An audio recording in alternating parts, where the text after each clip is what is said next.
sing and speak on all of that through us, oh God, that somebody might be touched, somebody's heart might be filled, somebody's soul might be revived through this, if not through this convention, but through this discussion on tonight. God, be with the panelists, oh God. We thank you for them and their sacrifices, God. We pray that you would speak through them, oh God, that they may uplift your name, oh God. We pray for the moderator, Father God, Pastor Lewis, oh God. We thank you for him. We pray that you would continue to be with him as he takes stand on tonight, oh God. We thank you for all that you will do through this panel discussion, and we thank you for all that you have done this week, and we thank you even in advance for all that you are doing right now and all that you will do. This we ask in Jesus' name. Amen. Amen. Amen, amen. Greetings to you all. I'm hoping you guys are all doing well. First, giving an honor to God for He's first in my life. I was asked to give a really brief purpose on what this panel is A to B, and also hopefully what will come out of it. Basically, to make it very short, because I can be long-winded. We came together in hopes of the idea of a virtual convention. The idea sparked in my mind, and the first people that I thought to run to this with was the National Baptist Deacons Convention, in particularly the e-board that I serve with, the National Young Adult e-board. And basically, we all see the social unrest that's going on in our country and the systemic racism and things like that that are kind of spewing in different ways, and it's kind of showing its face in different ways. Basically, what this is supposed to kind of like bring us together on is what is the church, us, the body that makes up the church. What do we have to say about this? Of course, we're all believers. We all believe, profess Jesus Christ as a Lord and Savior in one way or another, but we will be surprised to find out the different viewpoints on what these issues bring. And I feel like when we come together as a collective, we get the opportunity to kind of speak out and flesh out what those viewpoints are, and not only the viewpoints, but the things that we can walk into as far as what can we do in our state level, county level, local level. So it is my hope, it is my prayer. I want to extend a thank you to everybody that has taken part in adding to making this what it is.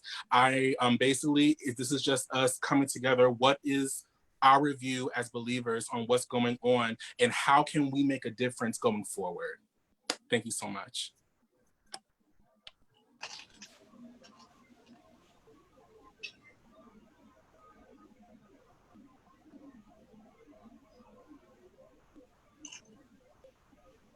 Alrighty, I'm going to be introducing our panelists and the moderator as well. All right. Our first panelist for this evening is Cekeitha Barnes. She is a graduate of Bowie State University with a major in criminal justice and minor in social justice. Prior to becoming a law enforcement officer, she was employed by the Department of Corrections as a correctional officer for about a year and a half. Cece, as she is known amongst her friends and family, is currently a deputy sheriff in the state of Maryland. During her time as deputy sheriff, she has worked in the domestic violence unit responding to calls for service. Currently, she is assigned to the Bureau of Court Services in the Transportation Division. Please welcome Cekeitha Barnes. Our second panelist for this evening is Nathan Williams. He holds a master's degree in urban secondary teaching with a concentration in curriculum and instruction from Cleveland State University and a bachelor's degree in history with a minor in Pan-African Studies from Kent State University. He is currently a high school teacher in Ohio, and Nathan is a member of the Cleveland alumni chapter of Kappa Alpha Psi Fraternity Incorporated. Welcome, Nathan Williams. Our next panelist, a native and resident of Charleston, South Carolina, Dr. Shavonna Coakley obtained her undergraduate degree from Livingstone College, both her master's degree in education, administration, and supervision, and her Doctor of Education degree from the University of Phoenix. She has worked in the public education sector for more than 20 years.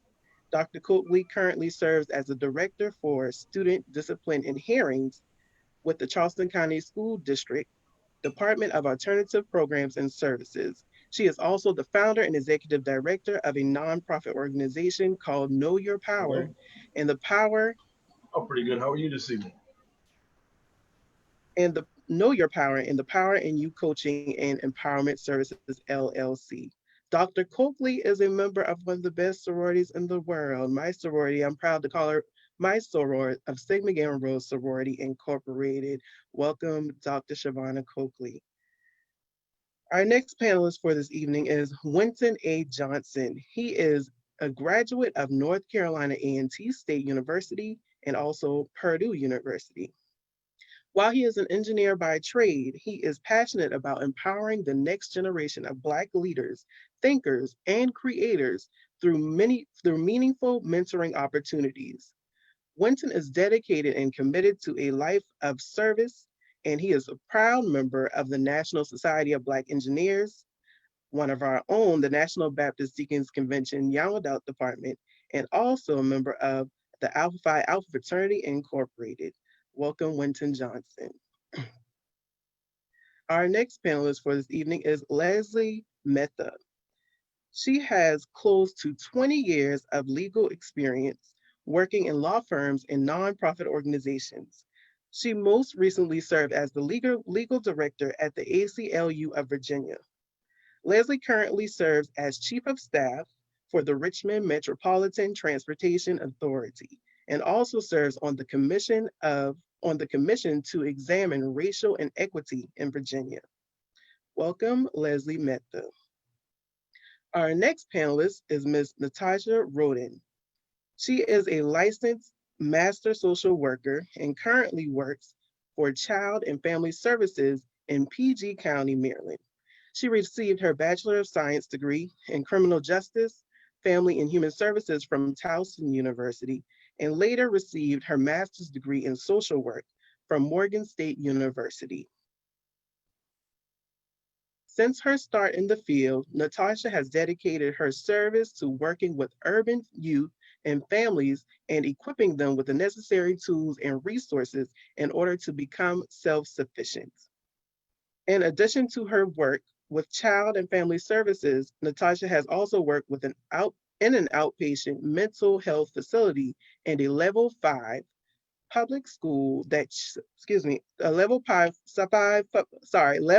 5 public school that services children with emotional and social challenges.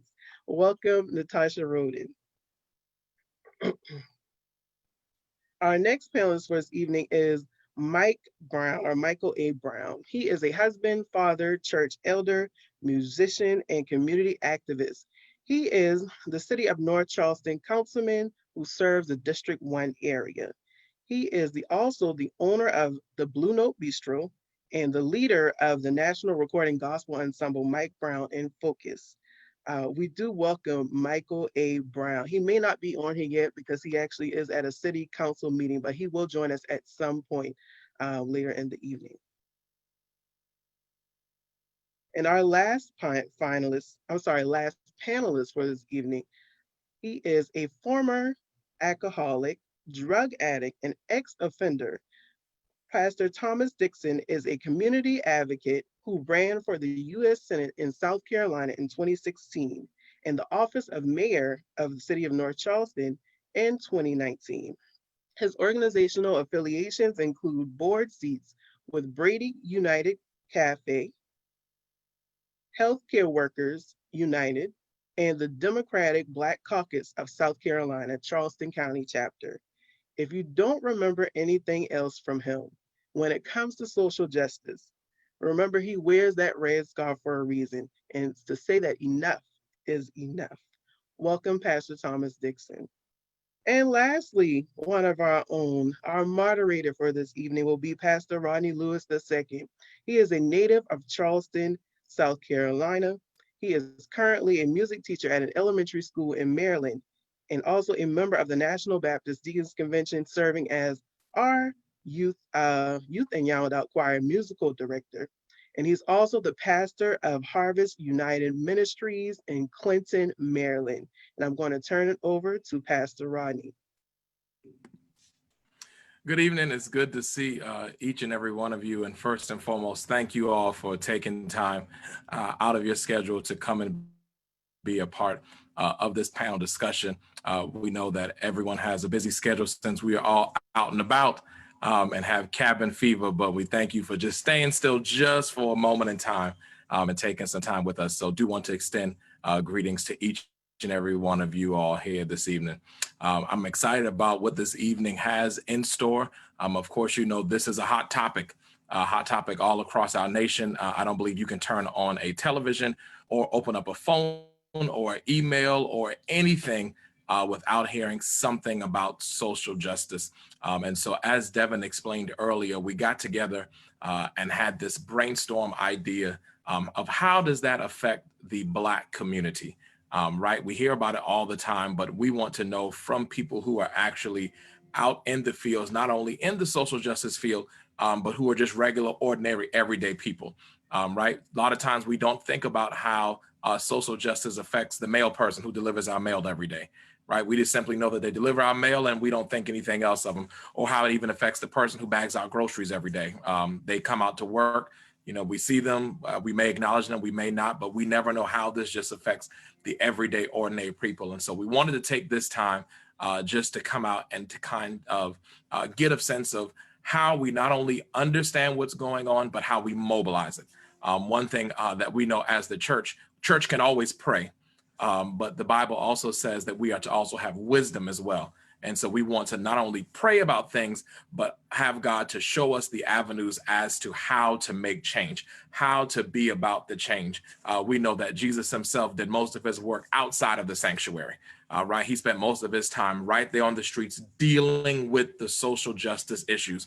And so it is time that we as young people and just as people of God, that we get back to our roots and understand, listen, God calls us to pray, but he also calls us to action.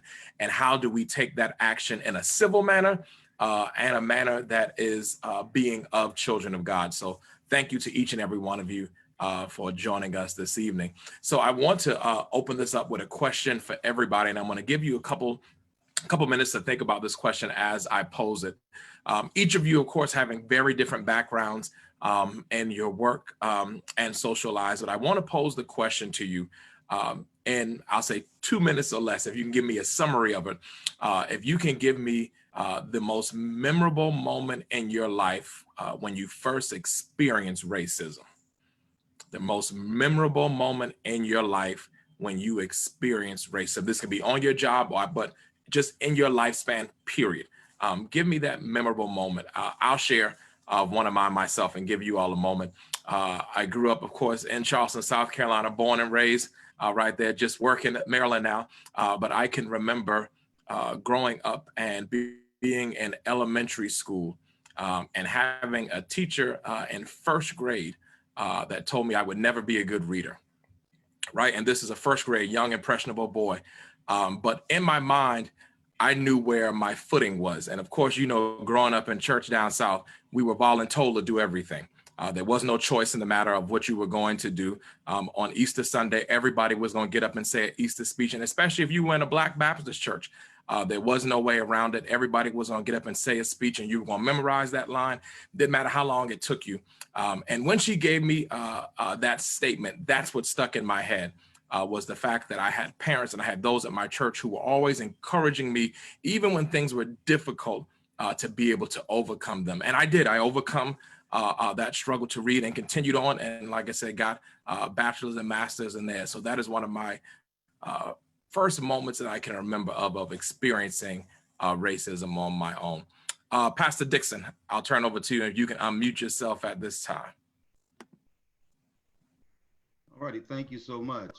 First off, it's an honor and a privilege to be with this esteemed panel and at this momentous occasion, this convention, and to be numbered among the young adult department. That's kind of, I'm the old guy, no doubt.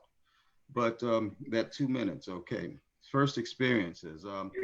My first year of high school, 1966, Chicago, Illinois. I went to an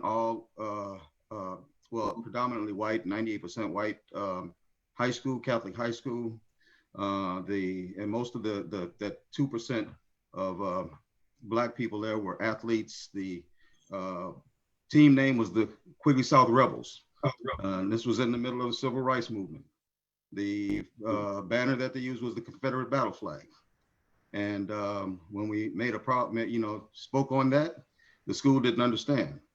It didn't sink in the impact that the Confederate battle flag, us playing at all white schools under the banner of Rebel, they didn't understand what we were trying to say.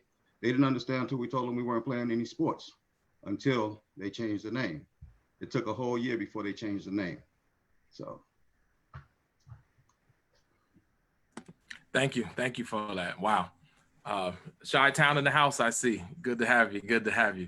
Let me go over to Wynton, one of my homeboys growing up in the convention. Wynton, it's good to see you, man. Let me get you with that same question. One of your first memorable moments when you faced racism. Thank you, Rodney. It's great to see you as well. It's just great to see how far the convention has come in the past years. For me, I don't remember my first experience. I grew up just outside of Richmond, Virginia. A lot of people don't claim Virginia as the South. I always beg to differ. As everything that's going on now with the city, I'm pretty sure people are starting to see there's a lot of Southern heritage that gets held on to. One thing that I definitely remember, I grew up playing baseball. I was one of the only Black kids on the team. I remember we'd go places to have games. I wouldn't go to certain areas around there because I knew certain areas like Colonial Heights weren't the best for me. And I remember specifically, there's a drive, you're driving on a back road towards 85. Every time I drive there, same situation. I see a police car parked outside a house and I see a Confederate flag hanging from that same house. You know what to expect. And it's sad that that's something that we have to naturally get used to. And so that's something I always reminded myself is that you can't necessarily trust every system that was installed because of the fact that it wasn't necessarily installed for Black people.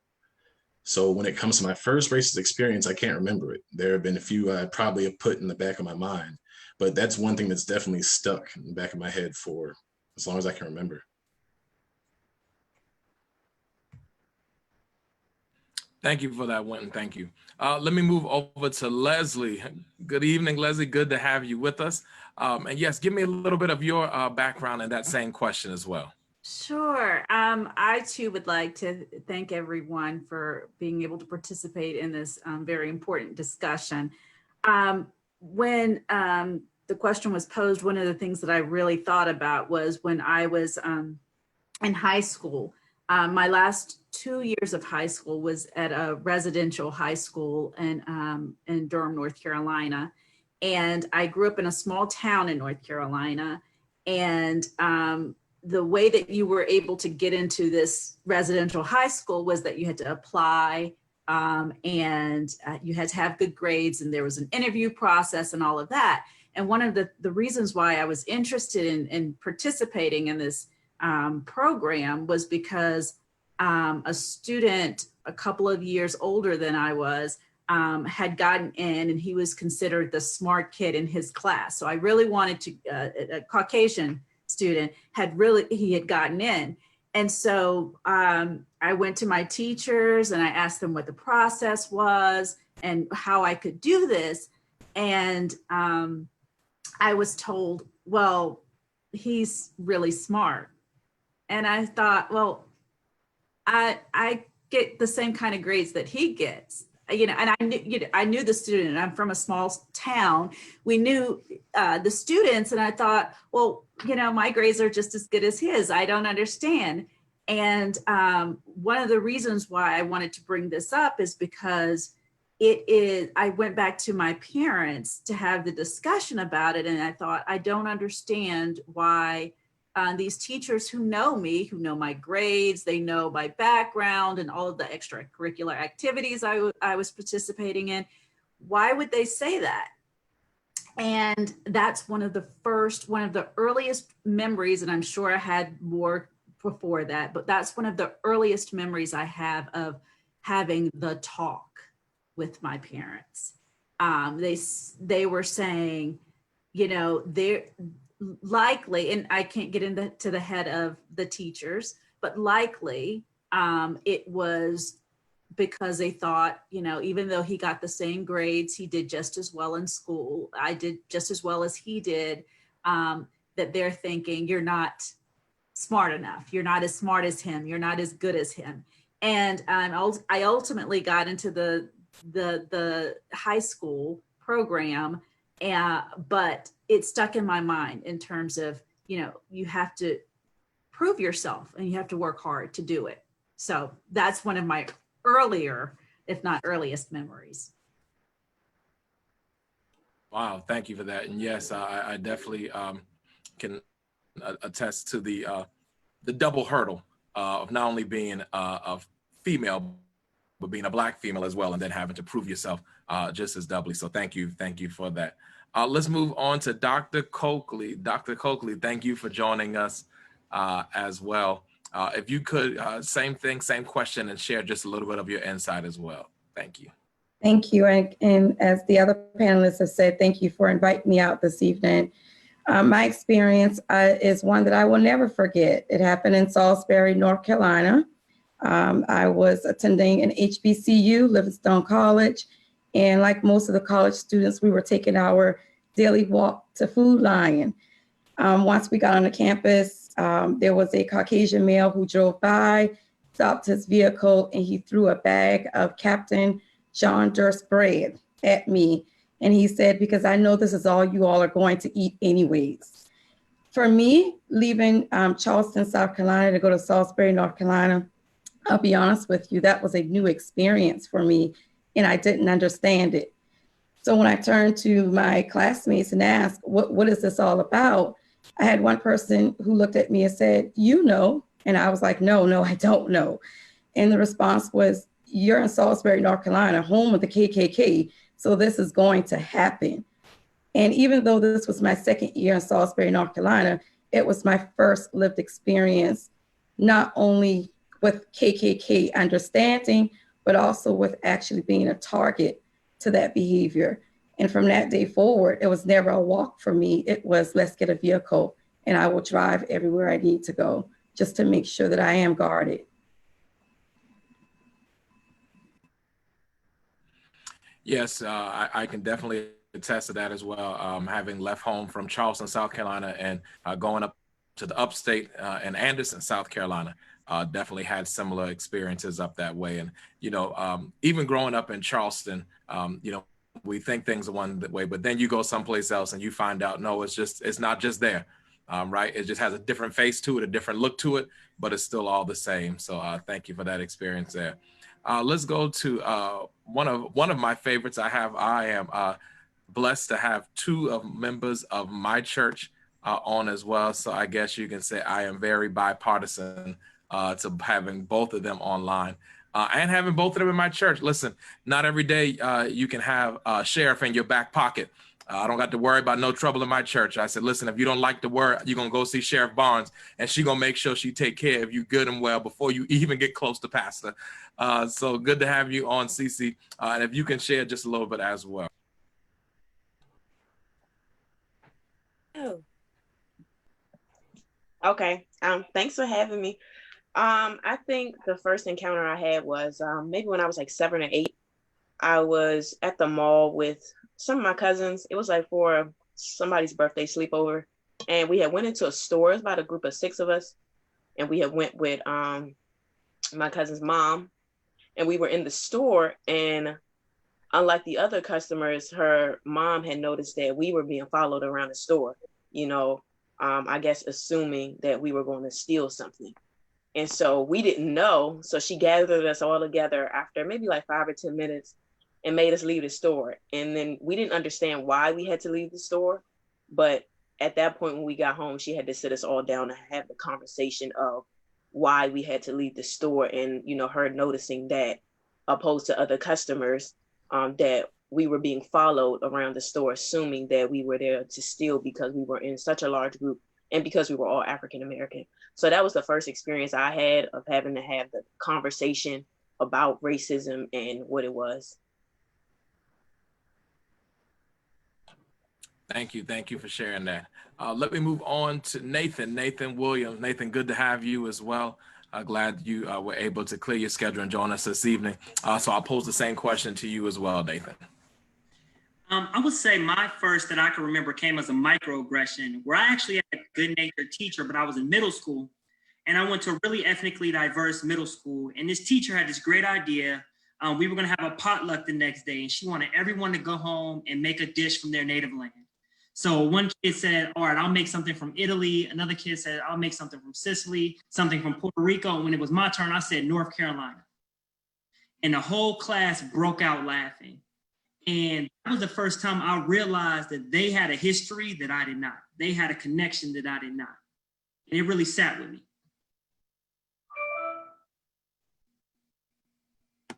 Thank you for that. Well, listen, I'll tell them they must not have known what they were getting into, because let me be in the class and somebody said they bringing something from North Carolina. Listen, I'm putting whatever I got to the side and I'm making sure I'm getting ready to get whatever's coming from that plate. Oh man, good. Thank you for that experience there as well. Last but not least, one of my second favorites as well, and also the mother of my goddaughter, and I saw the Gerber in the background, so I know my baby girl is eating in the background somewhere, making all kinds of noise. So good to have you on as well, Natashia. And Yes. same question to you, if you could give us a little bit of insight as well. Okay, yes, great. Thanks for having me. And I do apologize if you hear my little one in the background. She's a little antsy tonight. But I think one encounter that sticks out the most, I went to Towson University, as the host said, and which is a PWI, so it's a predominantly white institution. And I remember when getting there, a lot of the upperclassmen would kind of warn us on where we should eat, where we shouldn't eat.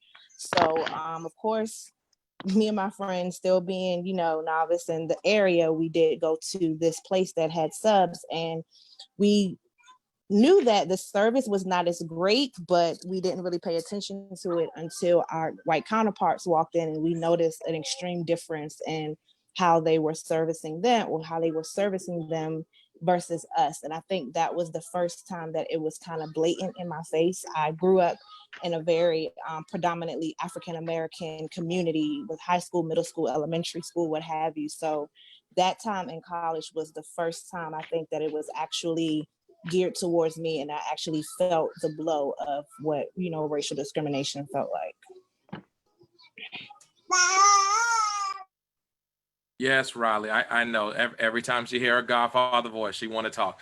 So thank each of you for sharing just a brief glimpse into your life. And as we can all see, as I'm looking at numbers, I believe we're right at 140. I know we have others that are joining us on Facebook as well, coming from all different areas, even as Pastor Dixon said, coming from the seasoned side of life all the way down to the younger side. We can see that these issues have not changed over the years, right? But as people of God, as people of color, yet we still find a way to rise over them, yet we still find a way to make it through. We find a way to push through. We find a way to continue to pray, to keep fighting on. And it does make a difference. It does make a difference. And it shows the next generation. One thing I heard from every person is that you had some sort of village, as I call it. We all know that it takes a village to raise a child. And that village is such an important thing nowadays. And as we can see, the system in which Wynton talked about as well is trying to pull that village apart. Because they know if the village can stay together, listen, not one chick, not one baby will go out of there not taken care of, not held on, not loved to. And so we know that the enemy's job is to infiltrate that. And so I just thank God for each and every one of your stories that you've had to share. So I want to get into some questions here tonight. And those who know me, y'all know I like to keep it real. I like to make sure that we give the best presentation, because we want everyone who is watching not to just take notes, but to be able to walk back home and have something. Something that I posed last night to our youth and young adults as we were talking about change. I said the first thing I asked the question of how many of our youth and young adults over the age of 18 were registered to vote. Right? I said, we can do all this great talking and you can get all these wonderful ideas and you can say, oh, I'm fired up, I want to go march. But if you're not registered to vote, you're not making any change. Right? And we know that that is such a huge, huge, huge thing. And as I tell even my kids in school that I teach, you know, I said, yes, we want to vote on the national level, but your local level is so very important because that is where the change really, really occurs. Yes, we see the big headlines of the presidential candidates, and we understand those things are important for a global aspect. But dealing in your neighborhood and dealing with the things that you see, I shared just this past weekend in Southeast Washington, D.C., where I live not far from, we had a 4-year-old that was killed. And I said, 4 years old, you haven't even begun to experience life at this point, right? But this is some of the changes that we can make through voting, through making sure that, hey, the people that we're putting in office, that they do have our best interests at heart. So I want to start our question off. Leslie, I'm going to give this first question to you.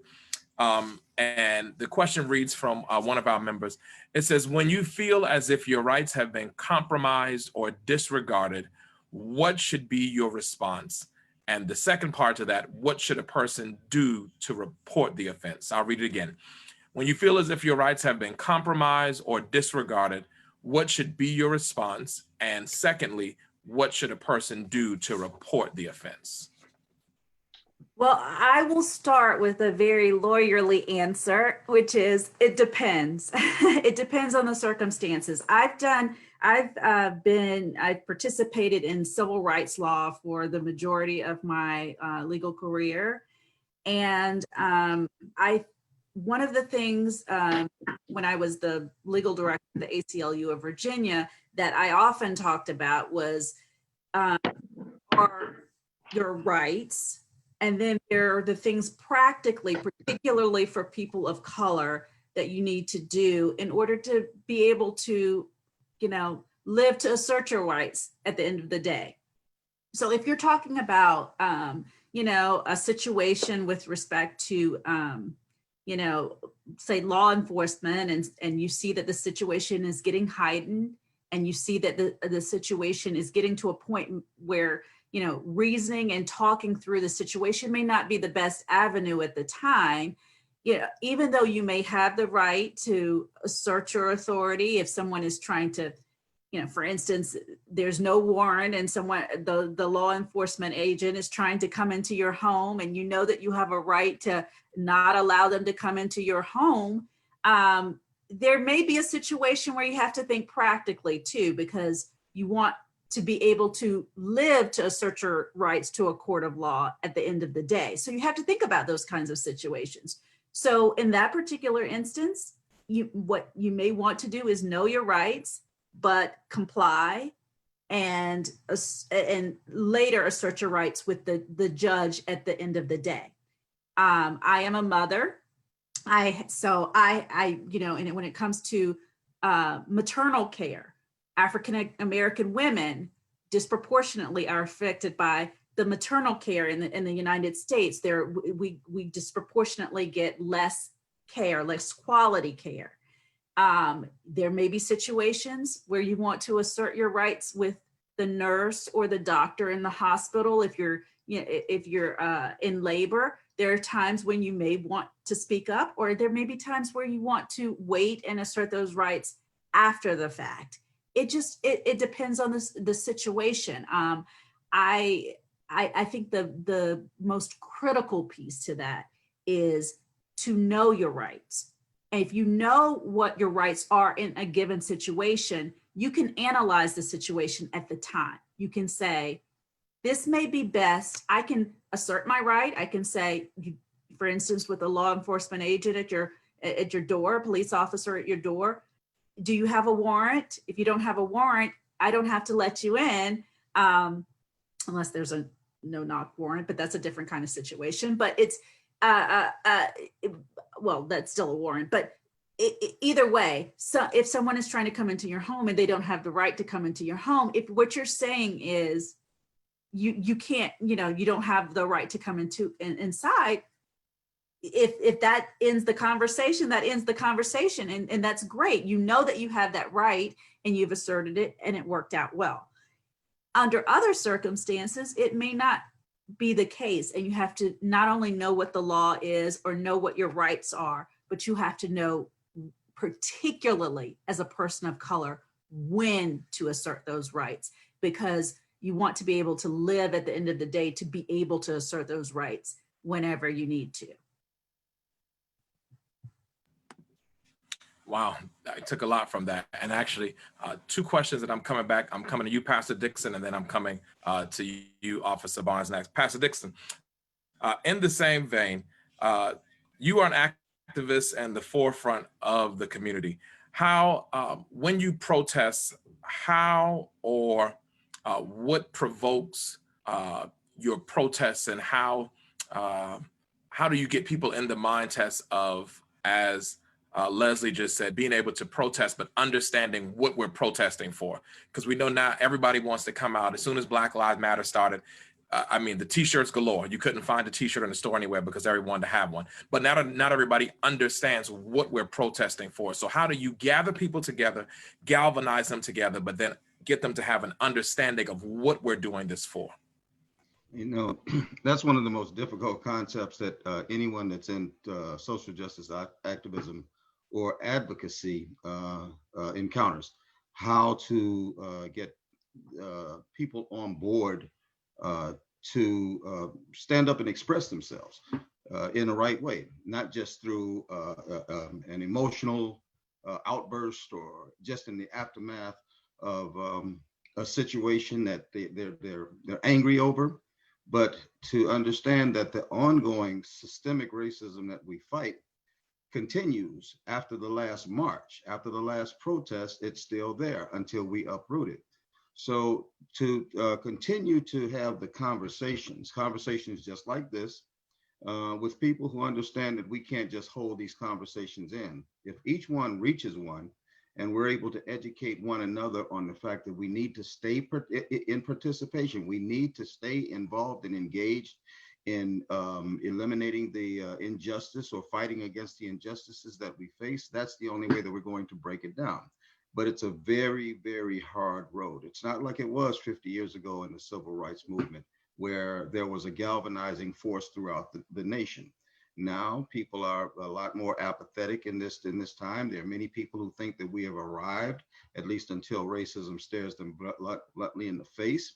And then they're wondering, what do we do next? And of course, there's always the march or the rally or whatever, but it's the sustained presence. Here in Charleston, we had in 2015, 2 horrific incidences within 2 months of each other. One, the shooting of Walter Scott, the murder of Walter Scott, and the videotape release that ultimately led to the first conviction, especially here in South Carolina, of a law enforcement officer. But we also had the murder of 9 churchgoers at Bible study by a white supremacist.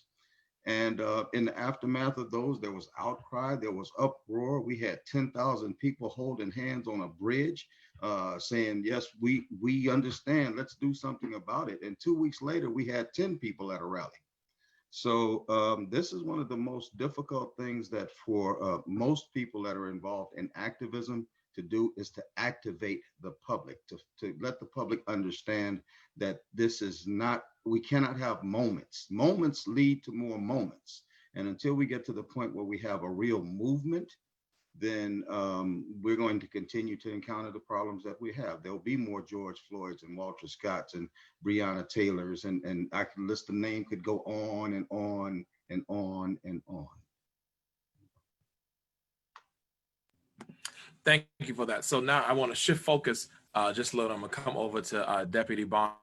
So Deputy Barnes, so hearing what we've heard and being in the law enforcement agency, and as we from the outside viewing it, have 2 sides to every coin, right? Being able to stand up for what we know is right, but then each of us has a responsibility as on our jobs as well. And I can speak even as an educator, having to speak to children about difficult subjects when I know otherwise than what I believe. And I can share my opinion, but then I also have what my job is requiring me to do as well. So I want to pose this question to you. How have your interactions with the community shifted since the recent and ongoing protests? And how are you handling those situations as well? I just want to say that my personal views aren't the views of the office of the sheriff.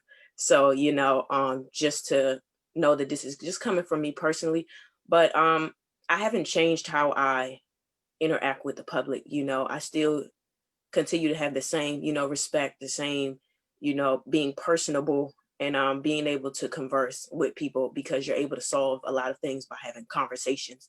So just being able to still continue to do my job in the same aspect, because, you know, you don't have to change anything if you're already doing what you're supposed to be doing. So as far as that aspect, I really haven't had to change anything. I did at some point feel some type of frustration, only because being in law enforcement, but also being an African-American woman, you know, it puts me in a bind. I feel like I'm in the middle, because I can't really get upset, because I understand the frustration or the anger. And I know as individuals protesting, I know they aren't, I guess I'll say, approaching me personally, or their anger isn't directed towards me personally. It's because it could be because of the uniform I'm wearing. It could be because of the badge that I have on. They don't know me. They don't know me personally, or, you know, my life. So I can't take what they're saying personally, because from that perspective, I do understand in a time like this, does it make my job more difficult? Yes, because, you know, someone could want to harm me just because of what I do and not because they know me for who I am. So that makes it more difficult and more concerning in that aspect. You know, certain things you don't want to do. You know, you don't want to leave the house in your uniform, or you don't want to go places I don't have to go in my uniform, or things like that, because, you know, it makes me a target when things kind of rise up as they have been. It puts a target on my back, or anybody in law enforcement's back, but predominantly some of those that are African American. You know, up here, because I'm a sheriff, my agency is predominantly African American. So a lot of coworkers, a lot of things like that, they have that understanding. We had that same frustration. You know, we've had to work at protests at the courthouse. So, you know, we're not out there just, you know, just in case something happened. It's mainly for, you know, people's safety, but we're there also because we understand. And it's not that we don't want to be a part of it, but as you said, we still have a job to do. So I still have to do my job, but it doesn't mean I don't understand the anger or the frustration or the wrong that may have been done in this situation, or as an officer analyzing what could have been done totally different, or how it didn't even have to get to that point. So it puts me in a tricky space. Yes, and we definitely uplift all of our law enforcement officers in prayer, because all of you have that same duty, and, you know, being able to see what is there, but then also holding on to what you know, and just praying to God that God will intervene and God will make a way.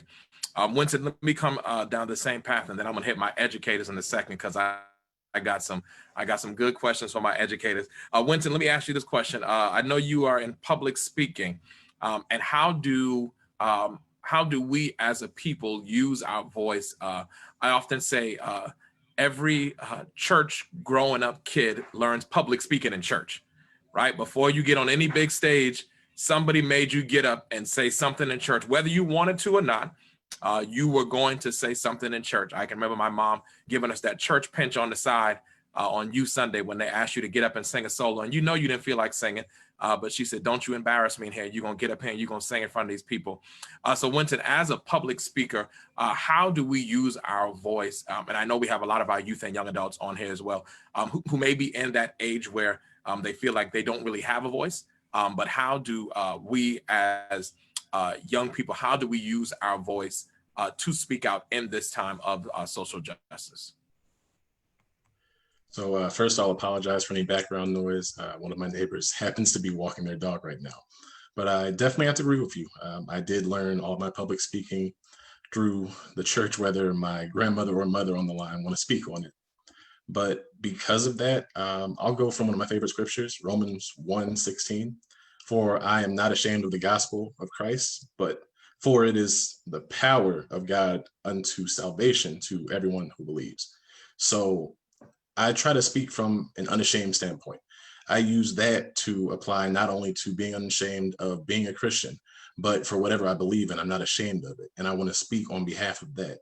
So to all the youth or anyone who wants to speak out or wants to understand what basis to go from, you always know that you are empowered by God. You know that you are a beautiful African-American boy, girl, whatever you are, whatever you grew up learning you are, whatever you become in life, you speak based on that. So during social justice, where we're having problems, just people accepting us, we're in a culture where white supremacy is okay, but Black Lives Matter is a taboo function, something that's going to be questioned. You have to remember that no matter what someone says derogatorily to you, you have God behind you. You're speaking on behalf of what he has given you, and you're speaking on behalf of what you are. So as a Black man going through society, I know that my value is in what I can do, what I am, and not in what people tell me I am. Not because people tell me, oh, you can play basketball because you're tall, but I know because my parents raised me to understand I truly am someone of value, and everyone who looks like me is someone of value. And so you have to remember this, because it's not easy. It's not easy to turn on the news and seeing another one of us get gunned down. It's not easy reading a newspaper and just finding out more and more negative, because again, all media is either positive or negative, but a lot of times the focus is on the negative and it bogs you down. So you have to stay positive. You have to remember that you're not ashamed to be what you are. You're not ashamed to be who you are.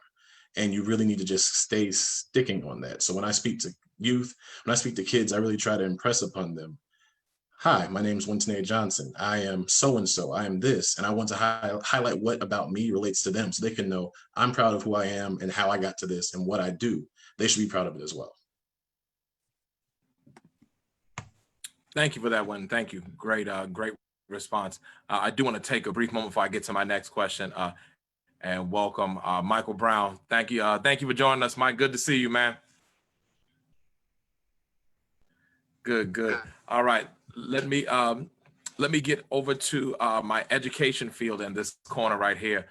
So I know education, of course, during this pandemic, we have had the most topsy-turviest year ever. And I know for every parent or grandparent or aunt or uncle, that last 3 months of having children at home and homeschooling them has been a tough challenge. I joke and tell my members all the time, I said, I think a lot of parents are realizing it was not the teacher's fault all these years. I'm putting the blame on the teacher. I said, some of y'all are now realizing it was your child. Your child really was doing some of those things that you thought it was a teacher for all of these years. So Natashia, I want to throw this question out to you in the field of social work. How has the focus on the family shifted in Black America with the ongoing fight for inequality and fight for equality in America? How has that shifted in our Black families coming from the social work area? Okay, so this question definitely took me back to my graduate studies, because we talked, my minor and my concentration was urban Black families and urban youth. And we had this conversation a lot. And as we take a look back at families and generations as it relates to the African-American family, your typical African-American family was always nuclear. You know, dad went to work, mom was taking care of the home, kids were doing what kids do, you know, go to school, play, help in the house when requested. But as we forward to now, we see a lot of female-headed households. And within these households, you know, dads are not always positively represented. And although we can't speak to every household and everybody's situation and what that looks like, and, you know, what issues are specifically within that particular home, one thing, in my personal opinion, that was always a collective comment whenever we had this conversation, it always alluded to mass incarceration. And I say that to say that Black males of today are not afforded the same opportunities as their counterparts in order to provide for their families. Just taking a look at some stats, it states that African Americans are incarcerated in state prisons across the country at more than 5 times the rate of whites. and how incarceration creates a host of consequences, you know, family disruption, and unemployment issues, housing instability. And these consequences are essentially setbacks for our Black males once they try to reintegrate into society. You know, we hear it all the time. You know, a Black man comes out, he is essentially given what he came in with in state prisons, and when he's released, he's pretty much there to fend for himself. And it's once we have that, then you have to deal with a lot of other issues that come with it. Am I going to be able to find a job? Where am I going to live? Yes, there are families that will be supportive, but as a Black man, they're looking to be able to support themselves. And that can be very, very tough for those that are just now trying to come out and do something with their lives. And because of that, we are starting to see a lot of female-headed households. We see a lot of, you know, children that go without that father figure, you would say, and that role model because of the inequality when it comes to mass incarceration. And that was like just the first thing that popped up in my head. Granted, there are other hosts of things as it relates to the Black family and the shift that we see between generations. But when I saw that question, that was just the first thing that jumped out, because we did talk a lot about this. And with all of that, you know, these are some of the reasons how the shift correlates with inequality and what we're dealing with now as a society.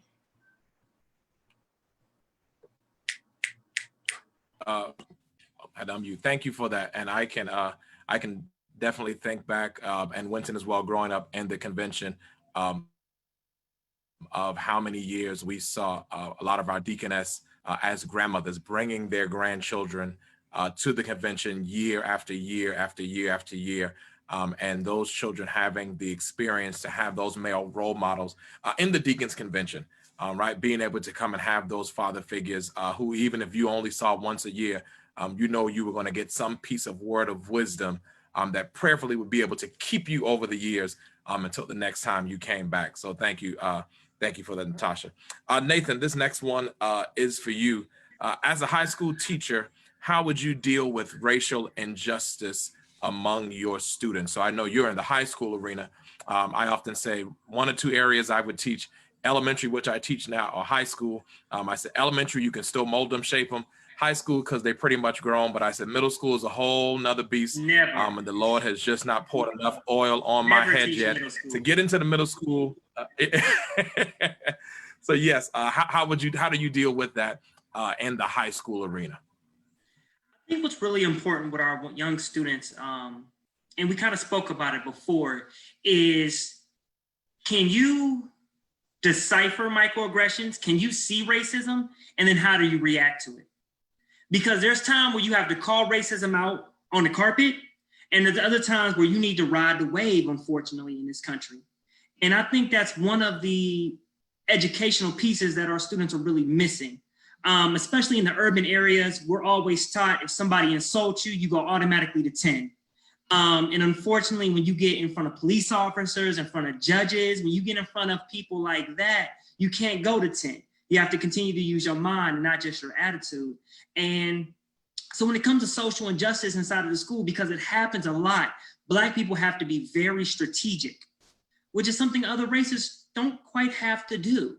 If you say something negative to one of my Jewish students, parent goes to the school board, and the next day there's a problem for that teacher. I've actually seen Black parents come to my school and get shunned away. Teacher closes the door in their face and say, you know, we're not talking. So we have to be very strategic when we talk about racial matters inside of the school.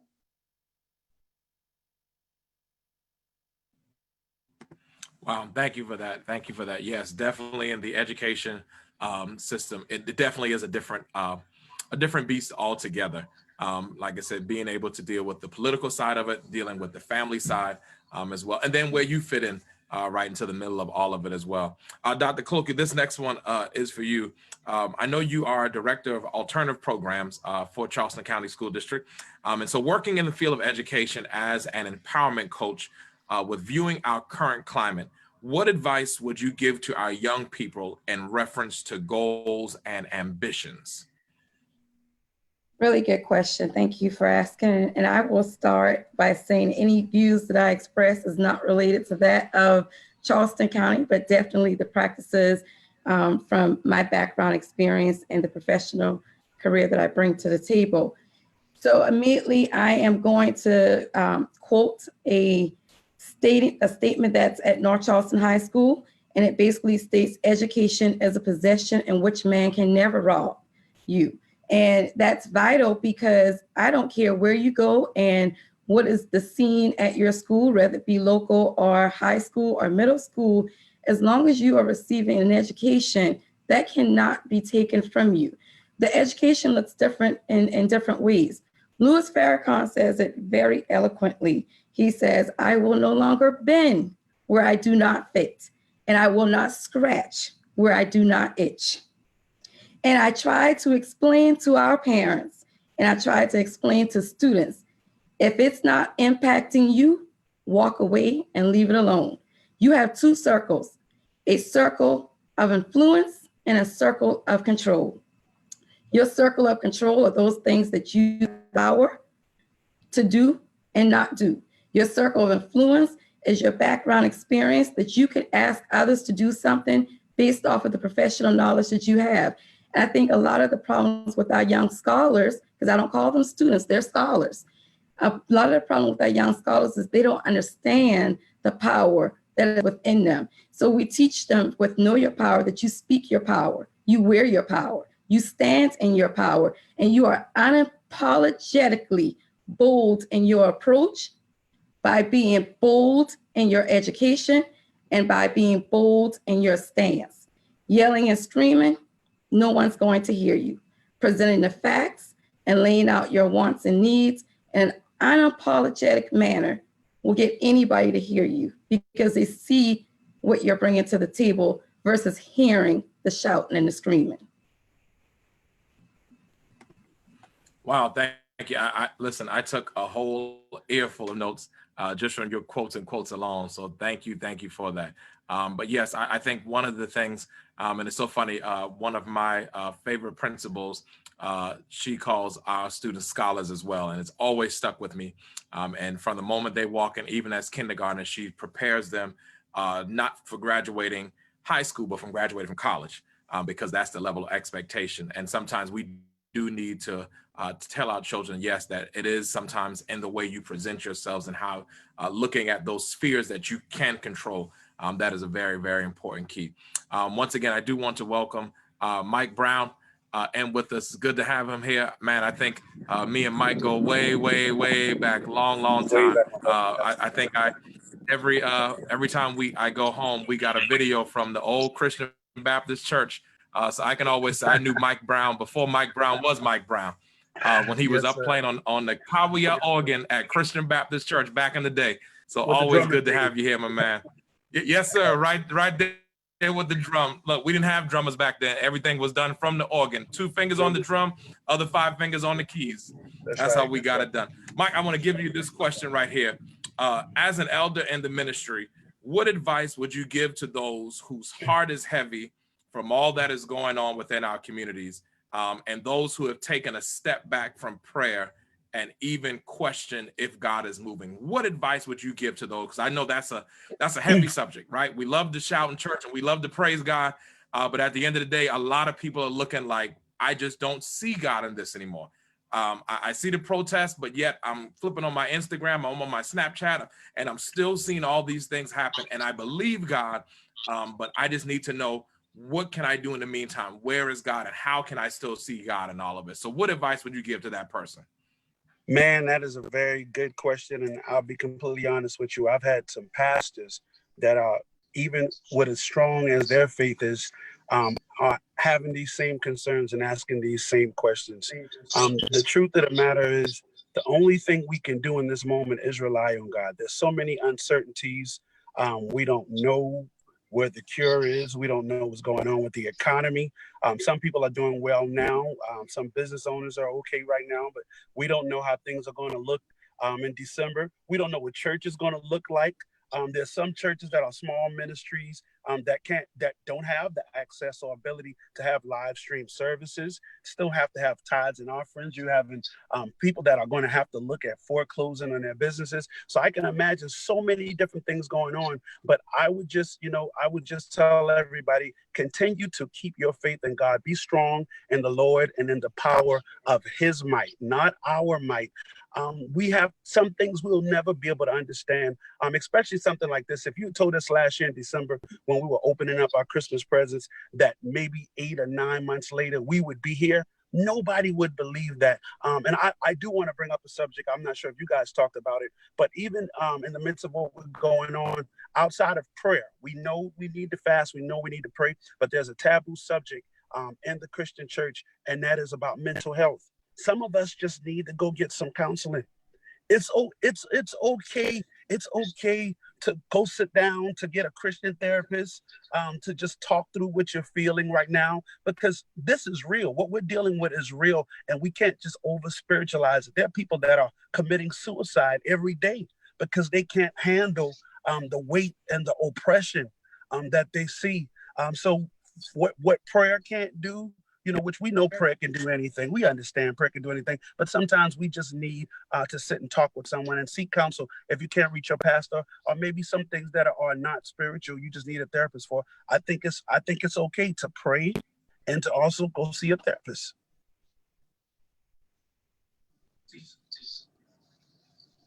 Amen. Thank you for that one. You know what? And like you said, that is a huge taboo in the church. And of course, we always talk about the old time church. And yes, we always understand in the old time church, those mothers would get on the front row and they would, whatever was in you, they was going to pray it up out you. Right. But we know another level, new devil, right? He gets used to what we're doing. Right. And the same way that grandmama prayed us through, listen, grandmama can't pray us through this. Right. There's coming up a different generation. The Bible says that there arose a king that knew not who this person was anymore, right? That's right. And so we're in a time and a place now where this society doesn't know the grandmothers of the past, right? That's right. I can remember growing up, when you said grandmothers back when we were growing up, you thought of Big Mama who was in her 70s, 80s, and 90s, right? Grandmothers now are in their 40s, right? And it's a whole different ball game than what it was and where we're growing up. And so I think a key just to what you said is understanding where we are. And Pastor Dixon, I'm coming to you next. And it's understanding not only where we are, but not fitting into the traditional styles of what we've always been doing. I was on a podcast today in which a pastor said, if anybody is looking to go back to church as it was after this pandemic, you won't find that church anymore. They're in trouble. Right? If you're looking to go back to the same church that you left, if you're looking to go back and do the same things that you've been doing, if you're looking to go back into your job, I tell my people every Sunday in the messages, if you're looking to go back on your job, if you're looking to come back into church the same way you were before, then you're way behind the curveball already, and we haven't even gotten to that point yet. So Pastor Dixon, I want to put this out to you here. Where do we go? Where do we go from here? Understanding what Mike just said of having that new mindset shifting of where our society is now shifting to, but where as a people of God, where do we go next and how do we get that started going forward? Wow, great question. I know we got people of faith on here, so I think most of us believe that God has a way of waking us up, of getting our attention. And I do believe that he's been trying to bring us to this point for a long time, but we've been stuck in our traditional religion. We've been stuck in the way, Big Mom and them used to do it so much. And we locked folks out. We, even through attitudes, we barred youth out of the church doors as opposed to welcoming in, because we are so structured and rigid with what we had. Don't do as I do as I say. There were so many different obstacles that have prevented church growth in the 21st century. And I do believe that God might have been grieved by that. This is my personal opinion. And over time, because we refuse to bend and to allow change to come in and to step up into the 21st century, now we're at a point where we have no other choice but to change. We've been forced to change. We've been forced to adapt to an entirely different environment. socially, economically, and spiritually. Inside of the church system, you know, you have people who have been wrestling with personal one-on-one fellowship, which is difficult for us as believers. We some huggers, you know, we like to shake hands, hug folk, everything. But in COVID, it just has not been practical because people are dying. But it has forced us into that place where we have to get beyond where our thought process was, how we pigeonholed ourselves for so long a lot of times according to our faith, but we've had to broaden our horizons a lot more in order to be more accepting of those that we were more or less shutting down access to the kingdom from. Even though many times we said, okay, that we wanted to, reach the kingdom, and many who have a sign on the inside of the church that says the mission field starts once we step outside the doors. The reality is, for a long time, the church wasn't saving anybody but the church. And so now we can't even go in the church. So who are we working on now? That's the question. So I believe that God actually, in his divine providence, as we are, and in my opinion, we are in those end times, and it's time for that final harvest. He's putting his workers, his laborers, those who have professed to be those laborers, instead of staying stuck up in the church, he said, okay, get on out there, do your job, do what I called you to do, be about it. All right. Yes, I definitely agree with that. I look at this as a very strategic and God planned time, right? We've been so held into the four walls that God in all of his infinite wisdom said, listen, now y'all been talking about wanting to go on the streets. You've been talking about wanting to get out and be amongst the people. I'm going to put this pandemic on you and make it in such a way where you won't even be able to get back into your church, where you'll be so nervous about going back into your church that you'll have no other thing to do but to do and be about the work of the ministry, right? We always talk about that as a church. It's always a great thing to say, yes, we love the people, we want to go out, but how many times do we get so comfortable within those four walls that it kind of confines us in that space? And so this next question I want to pose to Mother Leslie, as she talked about having children as well. And I want to speak to the parental side as a parent as well of two boys who are probably both online. I know my youngest son, Christopher, is dying to put his screen on, but I said, not today, son, this is a different thing. You can't be seen today. But how as a parent, how do you, having your background in the legal system, how do you train up a child in the way that they should go? Right? So knowing the legal side of it as well, but also understanding the system that is already working against them. How do we as parents, how do we train them up in the best way that so we can give them the avenue to have a voice, to have a platform, but also to make sure that, somebody said it earlier, and I can't think, sorry for but also making sure that they understand that sphere that they do have to walk away as well. It's a challenge. My children are young. I have two girls. One is 11 months old, and the other is will be 5 in August. And my oldest actually has special needs. So that presents an additional challenge, particularly as we talk about Black children. That's another topic that I think is very important. Black children with special needs in the education system, because those kids disproportionately get suspended in school. So when we talk about, we can do the training at home, but we also know that they go out into the world. So for me, there are two aspects to that. Being a mother and a lawyer, I can teach my children, I can take them to church, I can keep them steeped in the word, which I do. We pray, we do all of those things. And then you have to figure out a way to marry that with going out into society. Now, I have been very vocal with the school. I said, I have a Black daughter who has special needs. And I know the statistics we're working with because she has been in special needs pre-K. And I talk about those challenges, about the suspension rates. So I think, and I've been very vocal with the teachers, with the administrators, all of those folks about that stuff. So when you talk about training them up in the way that they should go, I think you do it in the household. It's with all of the rearing that you do, with all of the, teaching them the educational background that they need, the ABCs, the talk that I mentioned before that African-American children need to be taught, in my personal opinion, and the gospel. You do all of that in the home. And then what you do is you send them out into the world, and you hope that the background that you've given them, the structure, the knowledge, the teaching, all of those things they take with them as they go out into the world. And I think that's all you can do.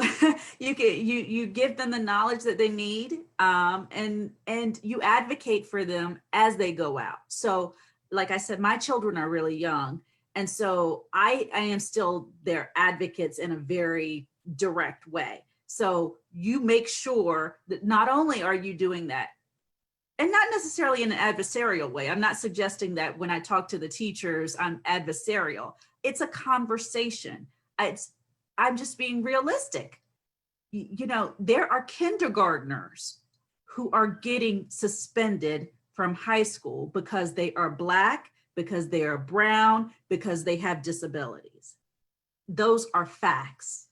So you have to be realistic and just have that conversation with the teachers and the educators, and let them know that you're on the same side, and you do the best that you can. And I'm still at the relatively the beginning of this journey, so I don't necessarily have all the answers, but that's the path that I'm working on. And I feel like I have a long legacy in terms of mothers and fathers and grandparents who have done this, and I'm riding on their shoulders. I have a grandmother who is 95, will be 95 in December, who gives advice. And my mother, I've learned, I had a lot of teachings from my, father and grandparents. So I think when you're talking about training and rearing, it's not necessarily just your shoulders. Like I think someone mentioned before, it's the tribe the whole group of people that you associate yourself with. And you just hope that you're doing the right thing. No, thank you for that. And I definitely think it is starting them young. And it's the consistency piece with it. And we as those as parents and those who play that parental role for so many different kids, especially being in the education system.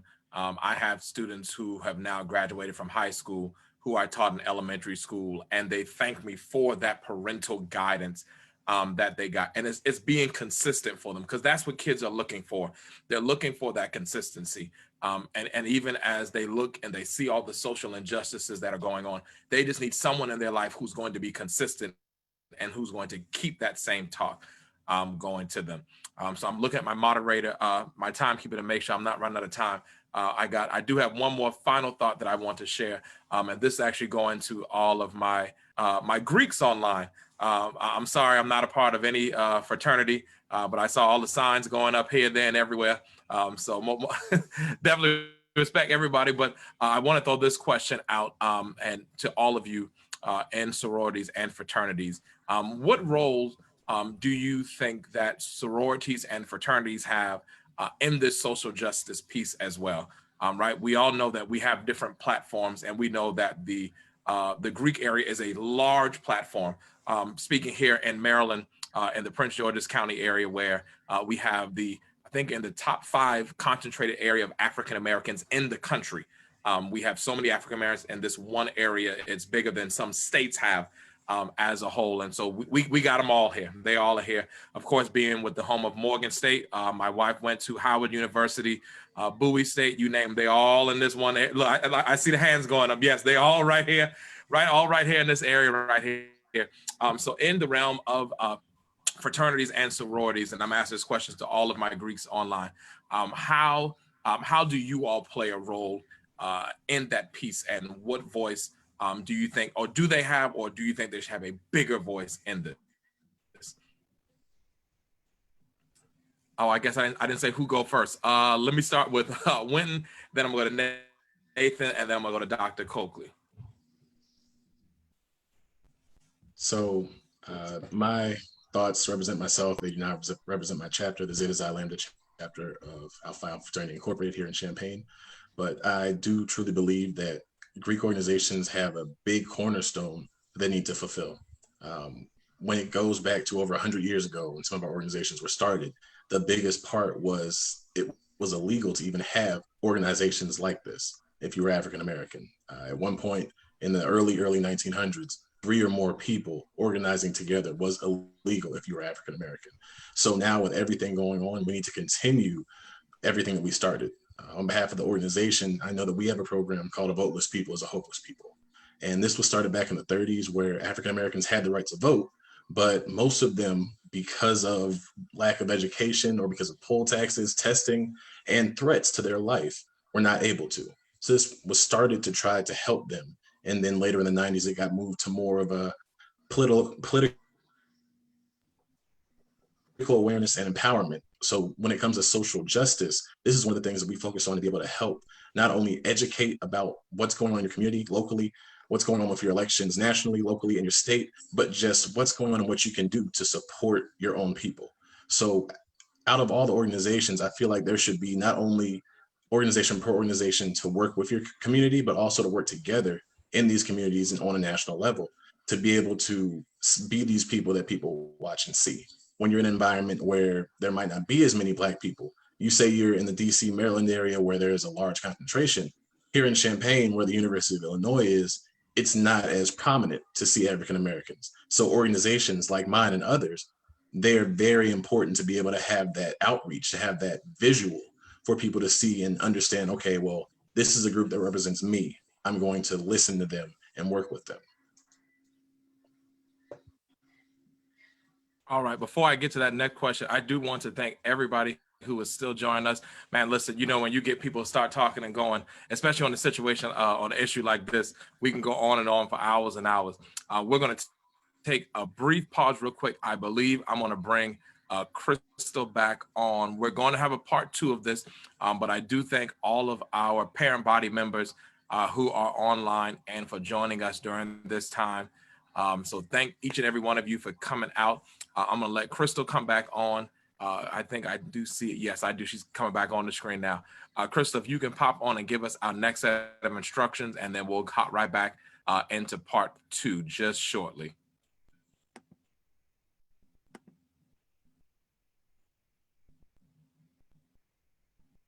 All righty.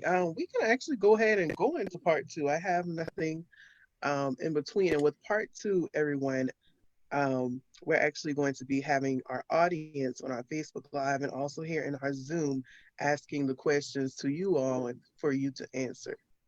I think you have one more person to answer that question, correct? Or 2? Yes. Okay. All right.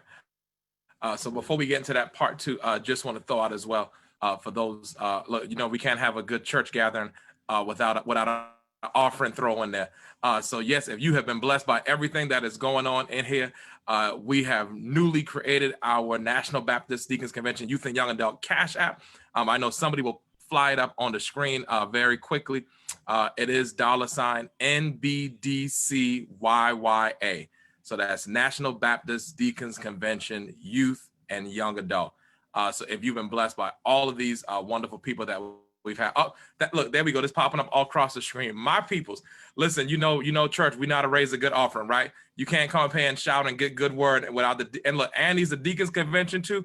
Look, I know one of my deacons got an offering plate virtually right out line right now, and he gonna make sure that he collect that offering at the door. I love it. I love my people. I love it. So I want to continue on that same question. It looks like we still got a lot of people who are still sticking in with us. So I want to continue that question. I think Wynton just answered it. So Dr. Coakley, let me go to you next with that same question on our fraternities and sororities. Thank you. I'm going to start with saying I have 3 boys, 3 Black boys, all 3 ADD, ADHD, 2 are ADHD and 1 ADD, 2 have IEPs and 1 have 504 plan. We all know about Sandra Bland and her murder. We also know that Sigma Gamma Rho continuously rocks the vote when it comes down to registering participants. If you were to walk into Coakley's household, my students or my personal scholars' disabilities are never ever used as a hindrance for what they can or cannot do. So when we talk about doing more, one of the things that I have armed them with is making sure that they understand what IEP and 504 states. And when it's not them inside the classroom for testing and personal assignments, they have a statement that they state to their teachers that state, I respectfully request the accommodation of, and they make that statement. My boys are in just completed 7th grade and 9th grade. This process started with them in 4th grade. So I was their advocate up in 4th grade. And at that point, I had to explain to them, you are kings. Your I am power speaks through you, and you will speak your power so that they will see it's not your mama nor your daddy speaking for you, but you know exactly what it is that you are required to have. It is also in those IEPs and 504 accommodations that if they choose to go to college, they will go, and they will continue to have those same accommodations even in college. Because again, education isn't a choice, it's theirs to have if they want it. And that's just the bottom line. And I bring all of that to see is that's how we feel when it comes down to Sigma Gamma Rho and making sure that we are promoting individuals to get out there and vote, living the Sandra Bland dream of we all have a right to make sure that we advocate for what is right, what is fair, and what is just. And so if we are truly a part of Greek organizations, especially Black Greek organizations, then our voices should be the loudest, whether we are in a chapter or not in a chapter. If you have those symbols next to your name, then we should be seeing and hearing you speak and know your power wherever you go, because our children are going to be influenced by what we say and what we do.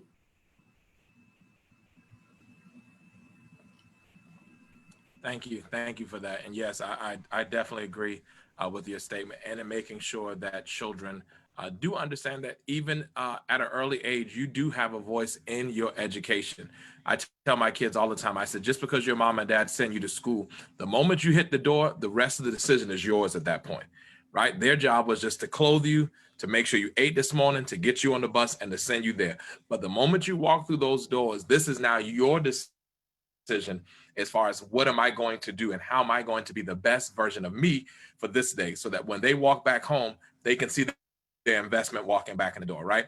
And that's every parent's dream, right? The moment we send our kids out, we want to see that what we've invested in and what we've trained up, as Leslie said, what we've trained into them, that they're walking on it and they're making sure that, hey, everything that mom, dad, grandma, auntie, uncle, pastor, everything that all these people have instilled in me is not going to waste, and they're using it to the best of their abilities. So thank you for that. I see Crystal in the chat, it says, well said, Sora. Listen, I know there was going to be some bias in here for anything Dr. Coakley had to say. Listen, I know you got one fan horn tutor right here. If nobody else tells you everything you say is going to be good, I know she's going to do it from there. Look, I see. It's all right.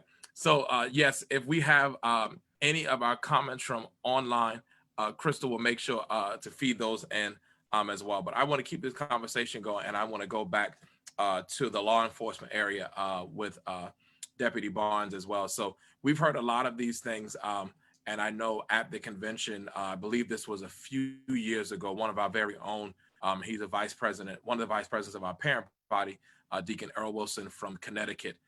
He gave a session to us, and this is, I guess I can say, before the social justice started rising up again. We know it always ebbs and flows. As Pastor said, you know, it comes in the moments, right? In the movements, and those spots and times. So the question I want to have to you is to all of our viewers who are watching as well. What guidance would you give us in these times? Of course, every time I turn on social media, there's always another video of somebody in some store and something happening with somebody.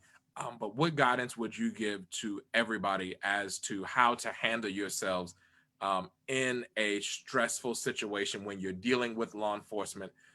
You don't know what you've done. You want to be compliant, but you're nervous at the same time. And so what guidance would you give as to how we handle ourselves in a situation like that? That's a good question. I would say the main thing you can really do is just communicate. I think that's mainly what most officers and deputies look for. It's just a clear communication. And I think for most individuals, it gets frantic when you automatically feel like if you've done something wrong, you feel like you've been attacked or you're being provoked. So the initial escalation. So if it escalates, the officer has to meet you where you are, or if you're here, the officer has to meet you a level above to bring it down. But it's always good to just the communication and just simple things. It all starts with communication and demeanor, and that's on both sides, because sometimes officers can come off aggressive. Not all, but some can, and make people feel very uncomfortable, because some feel uncomfortable when dealing with officers because it's such a position of power, in a sense, that some people can't handle and can take advantage of that. So I don't think it just comes from the citizens aspect of what to do. Yes, you can stay calm, answer any questions asked if necessary, and like someone has said previously, if you feel like it's getting out of those bounds and your rights, you can also speak on that as well. So as far as that, I would say just the basics: communicating, staying calm, definitely not making any furtive movements to make anything feel like it has the potential to escalate. But it's also the officer's job to de-escalate situations and be able to communicate with you and let you know, listen, before this goes any further, I don't want to go in a tit for tat with someone. I'm gonna let you know why I stopped you, or why I want to speak with you, and who I am, so that in some aspect you can feel some kind of comfortable with the conversation that we're having. It doesn't mean I'm attacking you or antagonizing you, but you need to know offhand what we're doing here and why we're here. And I feel like some people get defensive because it's not said off the break. Why? Like, why are we having this encounter? It's kind of drug on, and then at that point, then it gets to the point where it can escalate. Whereas if I just speak to you as we're on the same level, and it's not coming from somebody feeling like they're superior or somebody has to be inferior, then that's when it can escalate. So I think that just that simple communication, it all starts there, because that's when things lose their bounds and they can go out of range with places they don't have to go. And that's when the lines can get blurred. And in an instant, as we've seen lately, things can happen just like that. And then when you're like they tell us, you're Monday night quarterback, and you're looking at like, oh, this could have been prevented easily just by something simple as a conversation, or why am I here, or why am I being stopped?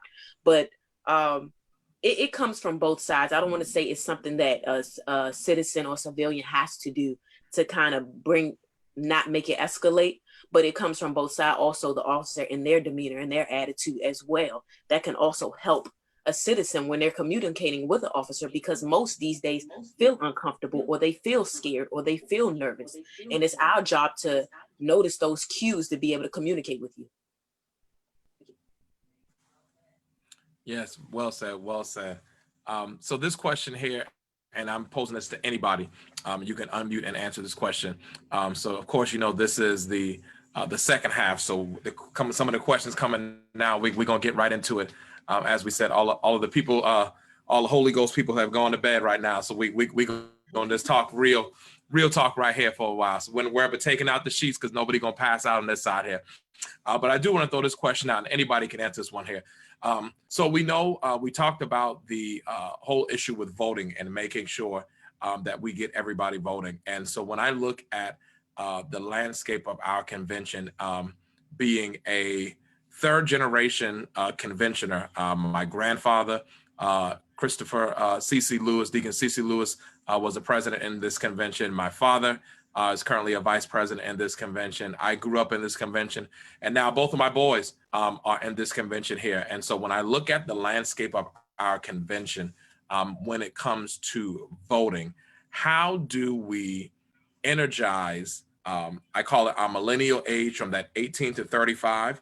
How do we energize that age? But then also, when I look at the landscape of our convention, where we have, I call it our season age, how do we energize both of those sides to understand the importance of still voting, right? You look at the young and they're like, well, this has nothing to do with me right now because I don't even have a mortgage yet. I'm just renting. I'm living day by day. And then you have the other side of the season side who like, listen, I'm 2 steps into glory. And I'm like, no, mother, don't leave yet. I need you to still vote. I need you to understand that you're still important. I need you to make sure that you are training up this 18-year-old who doesn't have a purpose yet in life, who does not understand where we're going. And I need the two of you to meet and to work together. So I throw this question out there. How do we energize both of those age groups into understanding their importance in voting, and to making sure that they do have a voice? So I'll pose that to anybody on the panel. I want to jump in if that's okay. I think this is Dr. Coakley here. I think you kind of started the conversation with having 2 different parties. And I send that analogy to a bicycle effect when we really need a tricycle effect. We need three wheels to get going. You need family engagement, you need education awareness, and you need for people to understand the personal empowerment behind all 3 of those wheels working together. Right now, when we look at, if we're going to split the vote, that's the new thing out, right? You've got Kanye West, you've got the new person in Charleston who wants to run. But at the end of the day, we have to ask ourselves, are we working collectively to make sure that all parties understand how their vote is going to matter? Or are we stuck in making sure that we kind of hone in on the civil unrest versus making sure the education is being talked about too? Because I think what people don't understand is school is going to open, regardless if it opens in person or if it opens virtually. And we're going to have children who are going to be stepping back into a computer world or a classroom who have not dealt with primary and secondary trauma. You're also going to have parents who are going to be addressing educators in a manner of they feel like they have the power to say X, Y, Z because of what's going on. And nobody in the community, when I say nobody in the community, that's no offense, but nobody in the community is actually stopping to do what I would consider a Martin Luther King move, where he actually taught you what to say, taught you what to do, taught you how to move before you actually stepped out there. And then we got squandered. We get squandered by the people who know more than what our people know. So I go back to saying, how do we put the 3 wheels back into place where we talk about the awareness educationally, the community engagement, and how their vote is actually going to empower the next generation? I could speak a little bit for the youth. One thing I've found is we have to start meeting them where they are. And we have to start coming to them on platforms and venues that they're comfortable with, because social media age, many young people feel powerless and we feel very disenfranchised by politics. That seems to be someone else's game. And we always say, you have to vote, you have to vote. Well, young people have lived through, I believe, 2 where the person who got the most votes lost presidential elections. So I think one thing that we have to really start doing is energizing youth around their own communities. We have to start doing more for local elections. We need to start knowing who these people are, and we need to start raising up people in the community.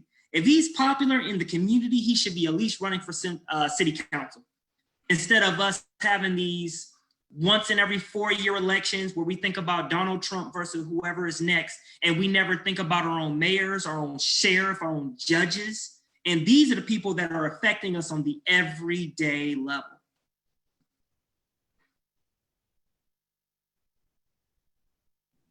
Yes, I definitely think that is huge. I often, I look at the microcosm of school, and I look at everybody listens to the popular kid, right?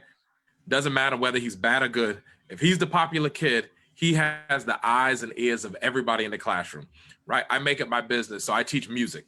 So I tell them I see Lottie Dottie everybody. If you in the building, you coming to see Mr. Lewis. And I make it my business every year to always find that one child who has the attention of everybody. Because if I can captivate him, everybody else in the room is going to learn, right? Because the moment they understand that he's into it, they're going to get into it as well, right? And so I think that's key, Nathan, and what you said is we have to do the same thing, and we have to raise up a generation that understands that, right? I often say all the time, if you look at, I look at our juvenile justice system and even our adult when they get into the penitentiary system, some of our greatest mathematicians are drug dealers, right?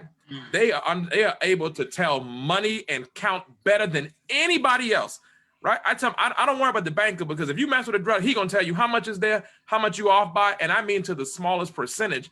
But somewhere along that line, we miss being able to grab them and turn them into a direction and say, hey, guess what?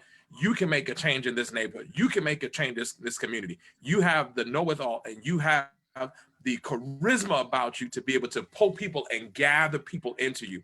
And so, Nathan, I think that is a huge thing that we do need to start raising up our own, right? We can't keep looking without and say, oh, somebody else will come into our neighborhood who knows nothing about our children, who knows nothing about what we're going through, and they're now going to represent us when they really don't know anything about us. But then we get mad when we see the decisions that are made, but we haven't done anything to help in that same aspect as well. So I think, thank you for that, Nathan. I think we have, go ahead, Pastor Dixon. Just want to jump in briefly on this subject because it is, it's a sore spot within our community. Apathy has set in over time, and I get it, especially with our millennials, with our Gen Xers and Y, who many of whom went to the polls with their mothers or their grandmothers or their fathers. They took them by the hand to the polls, and they said, you know, this is, people died for this right. You must go vote. And these little children watched, and they got it in their spirit. Yes, we must go vote. But as they got older, they started to see their communities actually imploding upon themselves. Nothing ever got better, because in the mind, it's like, why should I vote? And nothing ever gets better. We've elected officials, many who look like us, who only are in it for the power and the prestige, and they promise every 2 years or every 4 years, and the fulfillment of those promises never happen. So one of the things that I've done in order to try to turn this around is to try to change the narrative, to give a different look at it. Because for the last 20 years within the Black community, those same demographics have stopped voting. And they say, well, why should I vote? Why should I vote? Well, for those 20 years, we see our communities actually just going to pot. And so I tell them, you know, okay, you've tried not voting and you see what happened. So now in this dispensation of time, let's flip the script. Let's try for the next 2 years or 4 years. Let's try voting, and let's see if it gets better. Because a lot of people just don't realize the impact in our community, the impact that voting has on all of the issues that we're talking about tonight. Every last one of them: the public education, violence in our community, policing, healthcare, our environment, food deserts, accessible housing. All of these things are in some way connected to those who are in government positions at the local level, municipally, at the county level, at the state, and in Washington and Congress. So we have to change the dynamic so that somehow to spark all of those who have decided that they're not going to vote to change that mindset around and say, okay, let me try it this time. And I guarantee that if they try it, if we try it that one time, we'll be able to breathe in the next year or so, and it'll be so good that there'll be more participation after that, because we will see that voting actually works. As long as we not only vote, but once we elect people to office, we hold them to their obligation as being our employee. And that's one of the things that has led to that same apathy. We get people in office and we say, do your job, and we go back to our business and we don't hold them accountable. Now is the time for that change. Yes. Can I add to that? Yep, go ahead. Okay, that's exactly where I wanted to start. I think obviously it's very important to vote. And I think it's very important for the youth to get involved with that aspect of it. But you also need to hold the elected officials to account once they're in office. Write letters, send emails, go to their social media pages. There are so few people who do that when you do, it essentially represents a whole group of people, because they think there's one person writing about this, or I've gotten 2 or 3 letters on this one issue. Maybe this is an important issue. So it's one thing to vote. But you have to be committed to the process. It doesn't mean every day you're in someone's office, but if there's an issue that that you take umbrage with, or an issue that you support, let them know. I mean, there are a lot of social media savvy young people. They can get on a Facebook page. They can go to, their other social media pages, the elected officials, and tell them what they think. Going back to, the Mama Leslie part of it, I have gone to my elected officials to talk about disability rights issues because of my daughter. And it helps you as the individual, but it also helps the community. There may be, my daughter has what's called Rett syndrome. Some of I didn't know what it was before I knew that my daughter had it, but so I educated my elected officials about the issue. It doesn't mean that they will always necessarily agree with you. They may not necessarily do anything in this cycle, but you have to be engaged. And when you're engaged, you're holding them to account. So they're thinking about, as elected officials, which, they do, they're thinking about their next election. And so if you're saying, these are the issues that are affecting me, not only am I going to vote, I am going to know what your positions are on these issues, and I am going to vote accordingly. If you're in line with the majority of things that I think, I will vote for you, and I'm letting you know that I will do so, because even on the off years, when you're not up for election, I'm trying to hold you to account. They'll know that you're serious.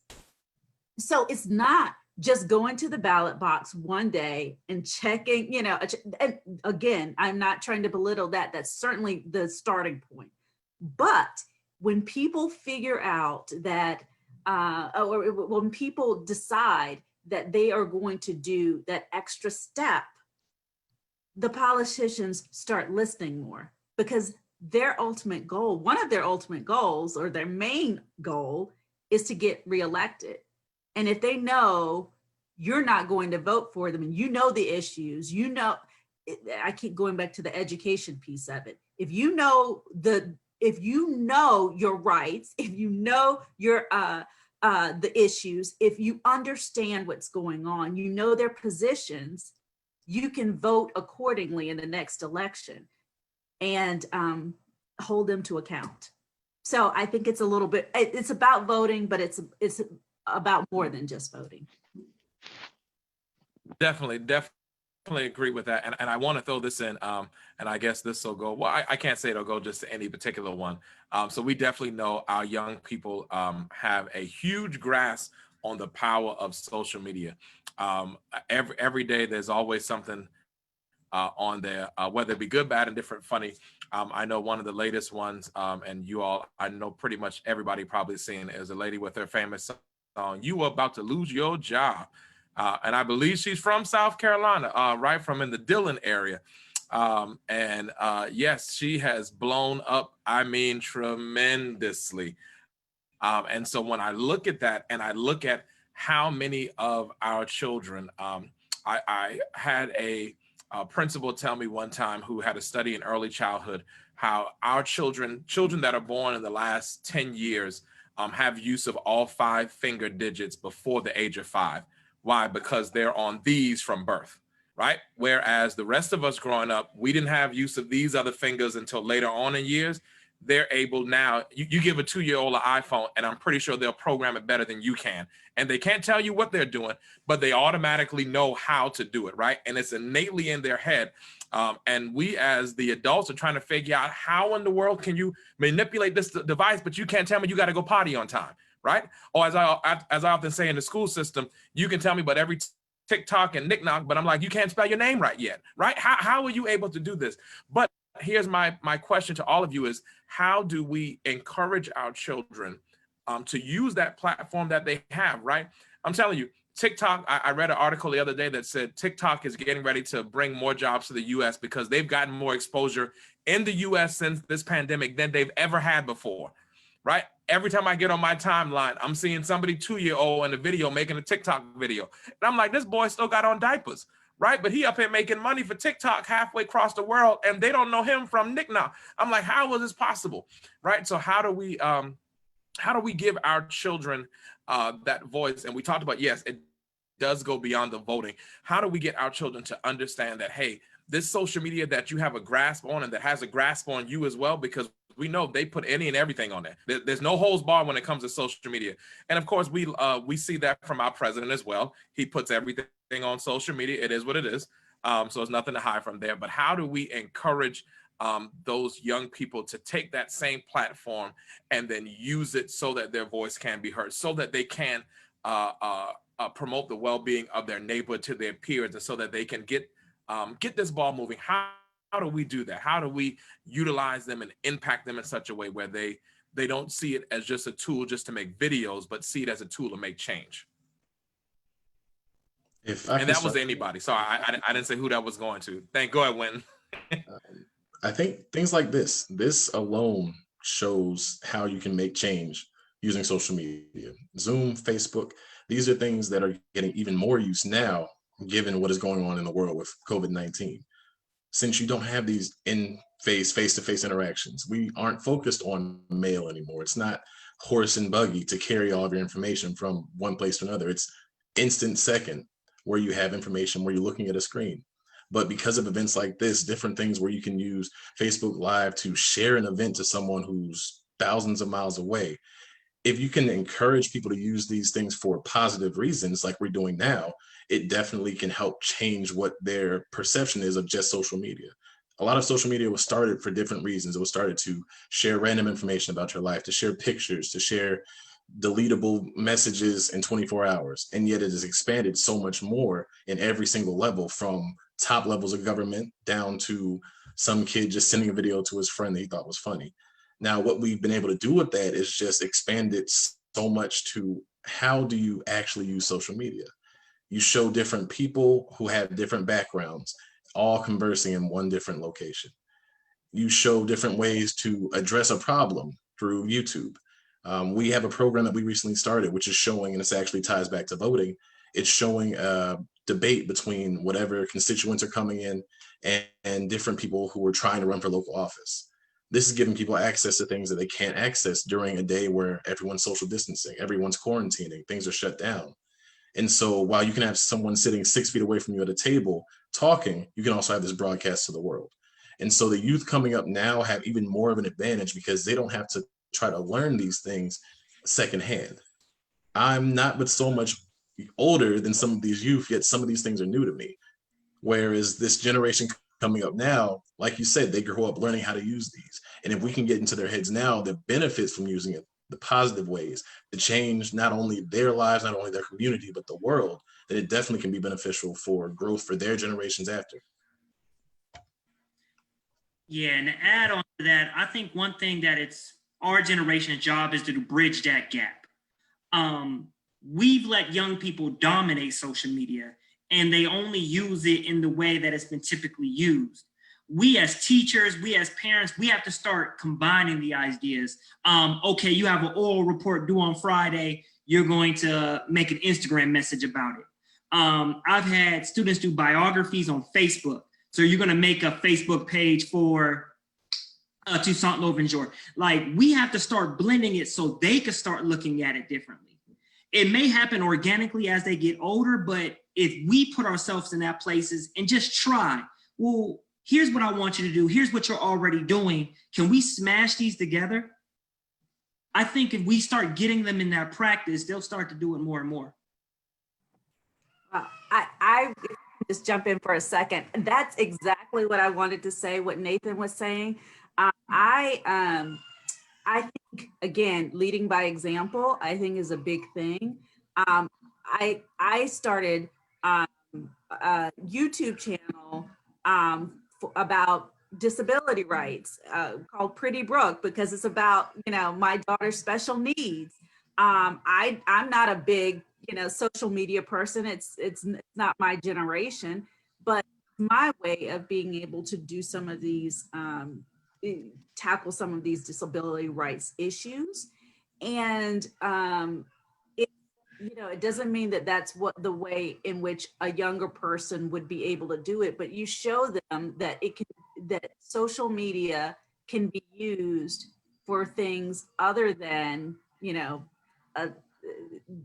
fun, silly videos. And that has its place too. I'm not saying that it doesn't, but what I'm saying is that we can be the example, even though we don't necessarily know the mediums as well as they do. We can be the examples to show that some of the more educational advocacy type things can be used in just a different way in the platforms that they enjoy. And it bridges the gap too, because it's not just them having to learn. It shouldn't just be on them. I didn't know how to use YouTube. I didn't know how to make I made my individual Facebook page, but I didn't know how to do all of these other things. But should it just be them? If you come meet in the middle, perhaps, it could be beneficial to everybody. Yes, and I just want to throw this in there. I think one of the biggest things that I've learned throughout this pandemic, even as a pastor, is the power of social media in our churches. Before, I remember a couple years ago, I call him my dad, my uncle, founder of my church where I'm pastoring now. The biggest thing was trying to get online giving, right? And he grew up old school. I'm talking about down in the South, where his point was everybody got to touch the basket. And I said, Dad, there's a pandemic. Nobody's touching this basket anymore, right? When these people walk back in their church, if you put an offering pan out, they're going to be like, when is the last time was that sanitized? Because I'm not putting my hand on anybody offering plate, especially if somebody coughs or sneeze. I'm not even giving my dollar no more, because now with Rona going around, you cough or sneeze, right? And so I remember one of the first time when we first started even introducing online giving. And I was talking to a pastor friend of mine at a Catholic church, and he was stating how even during this pandemic, it has rocked the Catholic Church to its core because they are traditional in a lot of their ways, right? He said, in the Catholic Church, you come in, you got your hour service, you give in the offering plate, and you go home. Well, he said, so the most of them don't do online giving, right? And so he said, we've missed out on several generations because of what we've always been doing, right? And we've always made it such the same way, and it's just what we've always done. And listen, this is what my mama did it, that's where you're gonna do it. And I look at our landscape that we have now and the opportunity that we have now. I encourage my church now. I'm like, look, when I'm preaching, look, I need you to get on your social media and I need you to put the hashtag out, preach pastor, right? They're already doing it already, right? And so it's just like Nathan said, it's allowing them to smash those two things together. Look, I tell them, if you're going to be texting at church, why not text about the sermon that's going on? Why not text the favorite lyrics of your song? Because you're already on your phone already. You're not listening to your mama who's telling you put the phone down because she's shouting on the other side and she don't know what you're doing. So let's smash those things together and let's make it so that your voice is heard. So one of the things that we have a neighborhood association that meets in our church. And the biggest thing, of course, this year was the census. Right. And it was getting people to sign up for the census, being able to make sure that those numbers matter. Right. And that was a huge thing that we started doing even in our school system. We started telling our kids, hey, on your Snapchat, take a picture of the Census Bureau application and put on your Snapchat. Right. Because you may go home to your friend and your friend sees you with that and your mom might say, hey, what is that? Now you can start a conversation. Say, well, Mom, the day we talked about the Census Bureau in school and did we get this in the mail? And now they're learning these things. Right. They're not filling it out, but they're the avenue to now help the adults learn to say, hey, this is something important. Because we know, I say it all the time, if you want kids to come, if you want parents to come to a school, you put on a concert, right? They may not come for any meetings about education, but you let Dilly and Dottie and Susie get up there and half sing. Number one, they're not going to sing. They're going to sit there with their hand in their mouth because they're going to be embarrassed. But the parents show up, right? And we know that this is what they're going to do. And mom and dad will buy them the cutest dress and get their hair done up. And they're not going to do nothing at all. But we understand the power that our children have in order to move. And the Bible says, and what a child shall lead them. So I think the more and more we impress upon our children that, hey, you are the ones that are in control of leading this generation, right? Not just your peers, but pushing those who are behind you and saying, hey, don't worry, Mom, I got you. I got you, Mama Leslie. I'm going to show you how to get this YouTube page together. I'm going to show you how to get this thing put together, right? And if we allow them to do that, then we start to see how they actually do fit into our society now, right? They don't have to wait until they get 30 and 40 to have a voice, right? I look at my son. He loves to play video games, and he's showing me all of these kids who are making hundreds of thousands of dollars simply videotaping themselves playing video games. I said, I can stop my job right now. You let me get on the computer and just play video games and I'm making this kind of money, right? Our children, they can show us that, hey, this is how it's done. So I thank you all. I do have one more question, and I sent it to you already, Leslie, and it was from Deacon Banks in Florida. I'm going to read the question out loud. And it says, as a civil rights lawyer, would you defend Florida's Stand Your Ground law? He says, I live in Florida where Stand Your Ground is considered a civil right by its supporters. Listen, I'm going to leave that one all the way to you right there to handle that. Well, it's a challenging one. I mean, I think I understand some of the reasoning of folks who defend it. And that may sound somewhat controversial too.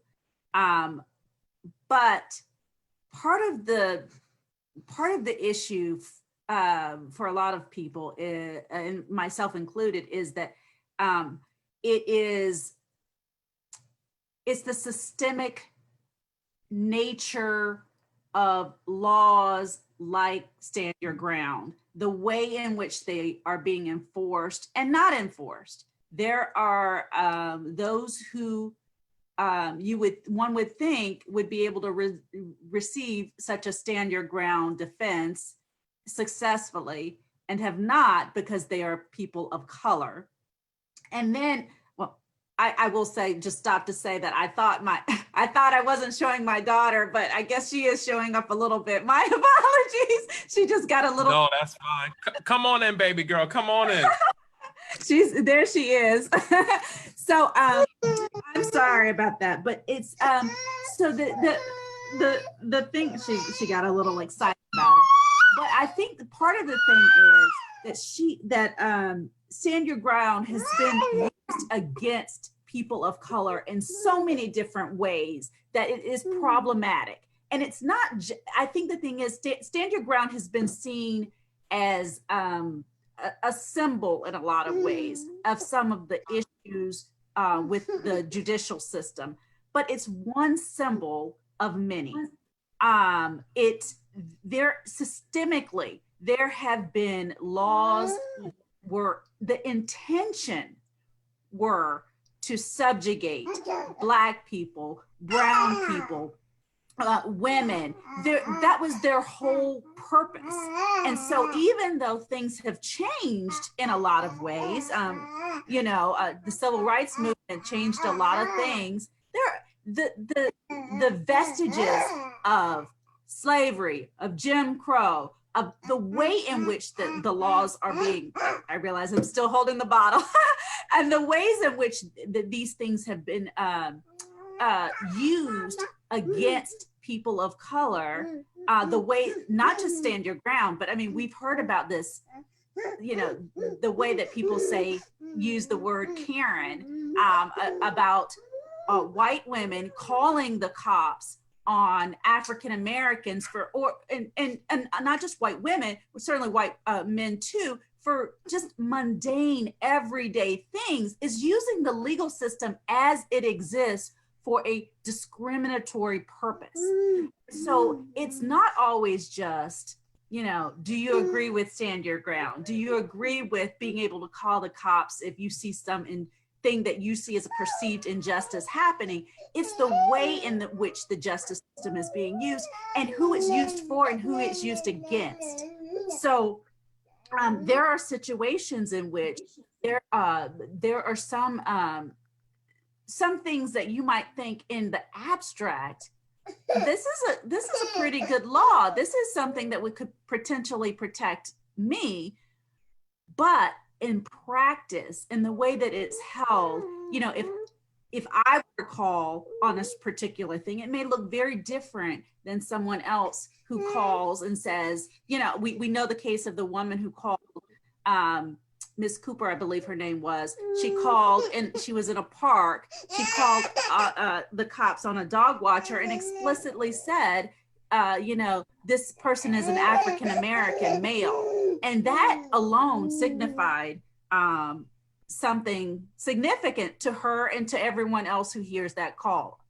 It says, I am calling and you need to hurry up and get here because there is an African-American man who is doing something against me in this park, and me as a white woman, you need to hurry up and get here. So I mean, I think there's certainly problems with things like stand your ground, but I also think that we need to get deeper than that and talk about the systemic problems of the way that these kinds of laws are being implemented. And I hope you heard me over the crying. No, listen. Baby girl said she is standing her ground right where she is. She said, I don't care what you're doing on that screen. I'm standing my ground and I'm not stopping until you give me what I need. So listen, I thank all of you for joining.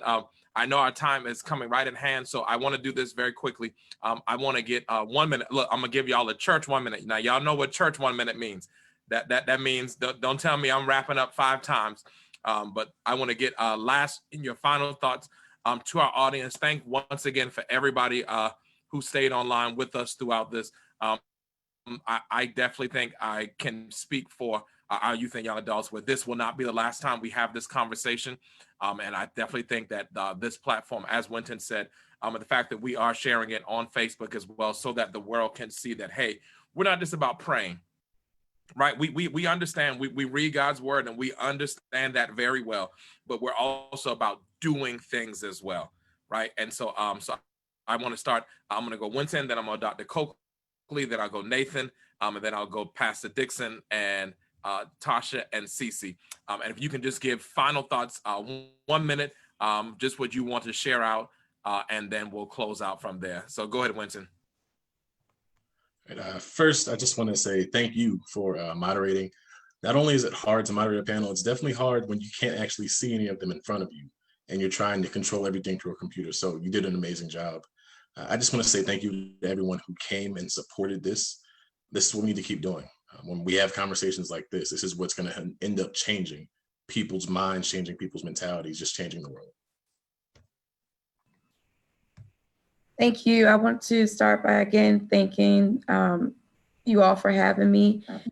Moving forward, I think one of the most important thing I would leave with is that it's time for us to move from anger to action. And that action looks like putting a plan in place. Our young people have gotten out in the streets and they've protested. when they're tired, they're going to look to us as adults and say, well, what's next? Y'all were home while we were out there marching the streets. So what's the plan? So it's definitely time for us to move from anger to action. Thank you. I'm next. The one thing I would say is it's time to organize.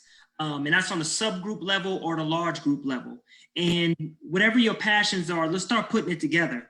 Black people, we should be forming family banks. You should be forming church banks. You shouldn't be worried about the little student who couldn't get a scholarship to college. The church should be working on that. It's time to organize. It's time to start building and supplying for our own. Thank you for that. Thank you. Pastor Dixon.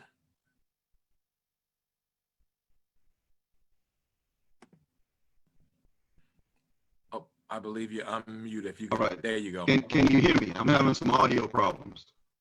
Nope, we got you good. Oh, okay. All right. Great. I believe that right now, there's no better time right now for the church to really be the church. This is the time when our nation is hurting, a time when people are hurting, God's people are hurting. And where has the refuge supposed to have been all along? And many times it has been. But I think now we can rise to greater heights than we've ever seen before, because there are more people that are in pain. But we have to step outside of our boundaries and the boundaries of unreal expectations of others, accepting people, understanding that Christ said that we're supposed to love one another, not try to fix them. Love is unconditional, and that in itself is what the world's looking for, expecting, and we've been actually commissioned to do that. And I thank you so much for this forum. This is an amazing forum, and should something like this happen again, I would love to be a participant. Definitely will. Thank you, Pastor Dixon. I think I'm going to Natashia next. If you can give us your last comments. Hi, thanks for having me. I think if I could have any final thoughts coming from a mental health perspective, it's just that as much as we like to know the information and read and look at everything that's going on in the news, sometimes we need to take a step back from all of that. And when I mean that, try to protect your peace. Like, everything that is going on is so heavy, and sometimes we become so overwhelmed and not realizing that, PTSD and trauma is very real. A lot of people out here are, taking their lives and are just boggled down with depression and all of that. That it's very important that we take care of ourselves. We take care of our mental. Try to find moments to laugh. Laughter is really good for the soul. It releases, the dopamine and try to give us those happy feelings. So if I can say one thing, just to, take a break from all of the heaviness and try to just take a step back, protect your peace, take care of yourself, so that you'll be able to think a little bit clearer in order to move forward with change and impact to be done. Yes, definitely agreed. Laughter is definitely the best medicine. And where else to get the best laughs than church? We're trying to figure out this online thing. Some of us have gotten it good, but if you need a good one, Lord, I've seen some good churches laugh over these last 3 months with this virtual church going here. So look, get a good word, and you can also get a good laugh in as well. So let me go to Sheriff Barnes, if you can give us your final thought. I know you're probably driving out in the cruiser. Yes, I just wanted to say thank you for having me. I really appreciate it. I've learned so much tonight. If it's one last thing I would say definitely I agree with as far as the whole organizing and just taking this time to have this panel for everyone to be able to chime in from different perspectives, but also learn and be well-rounded in what we're doing and the causes that we're fighting for. So it definitely has taught me, I've learned so many things from the other panelists, and it's taught me how to, use my platform, because you can use your platform in every way, no matter what you're doing, each and every one of us. So it's definitely taught me some things. So I feel like, we've all learned something here that we can take, and everyone that's watching that we can use. Thank you for it as well. Leslie, I see you got your hand full. Just thumbs up if you're good to go, if you have another thought as well. Just one more thing, educate yourself, to be able to educate others. That would be my big takeaway from all the things. You know, if you educate yourself, then you can teach someone else. Definitely agree. Well, once again, thank all of you for agreeing to be our panelists. Thank you to all of our National Baptist Deacons Convention delegates. I see we still at about 60 strong.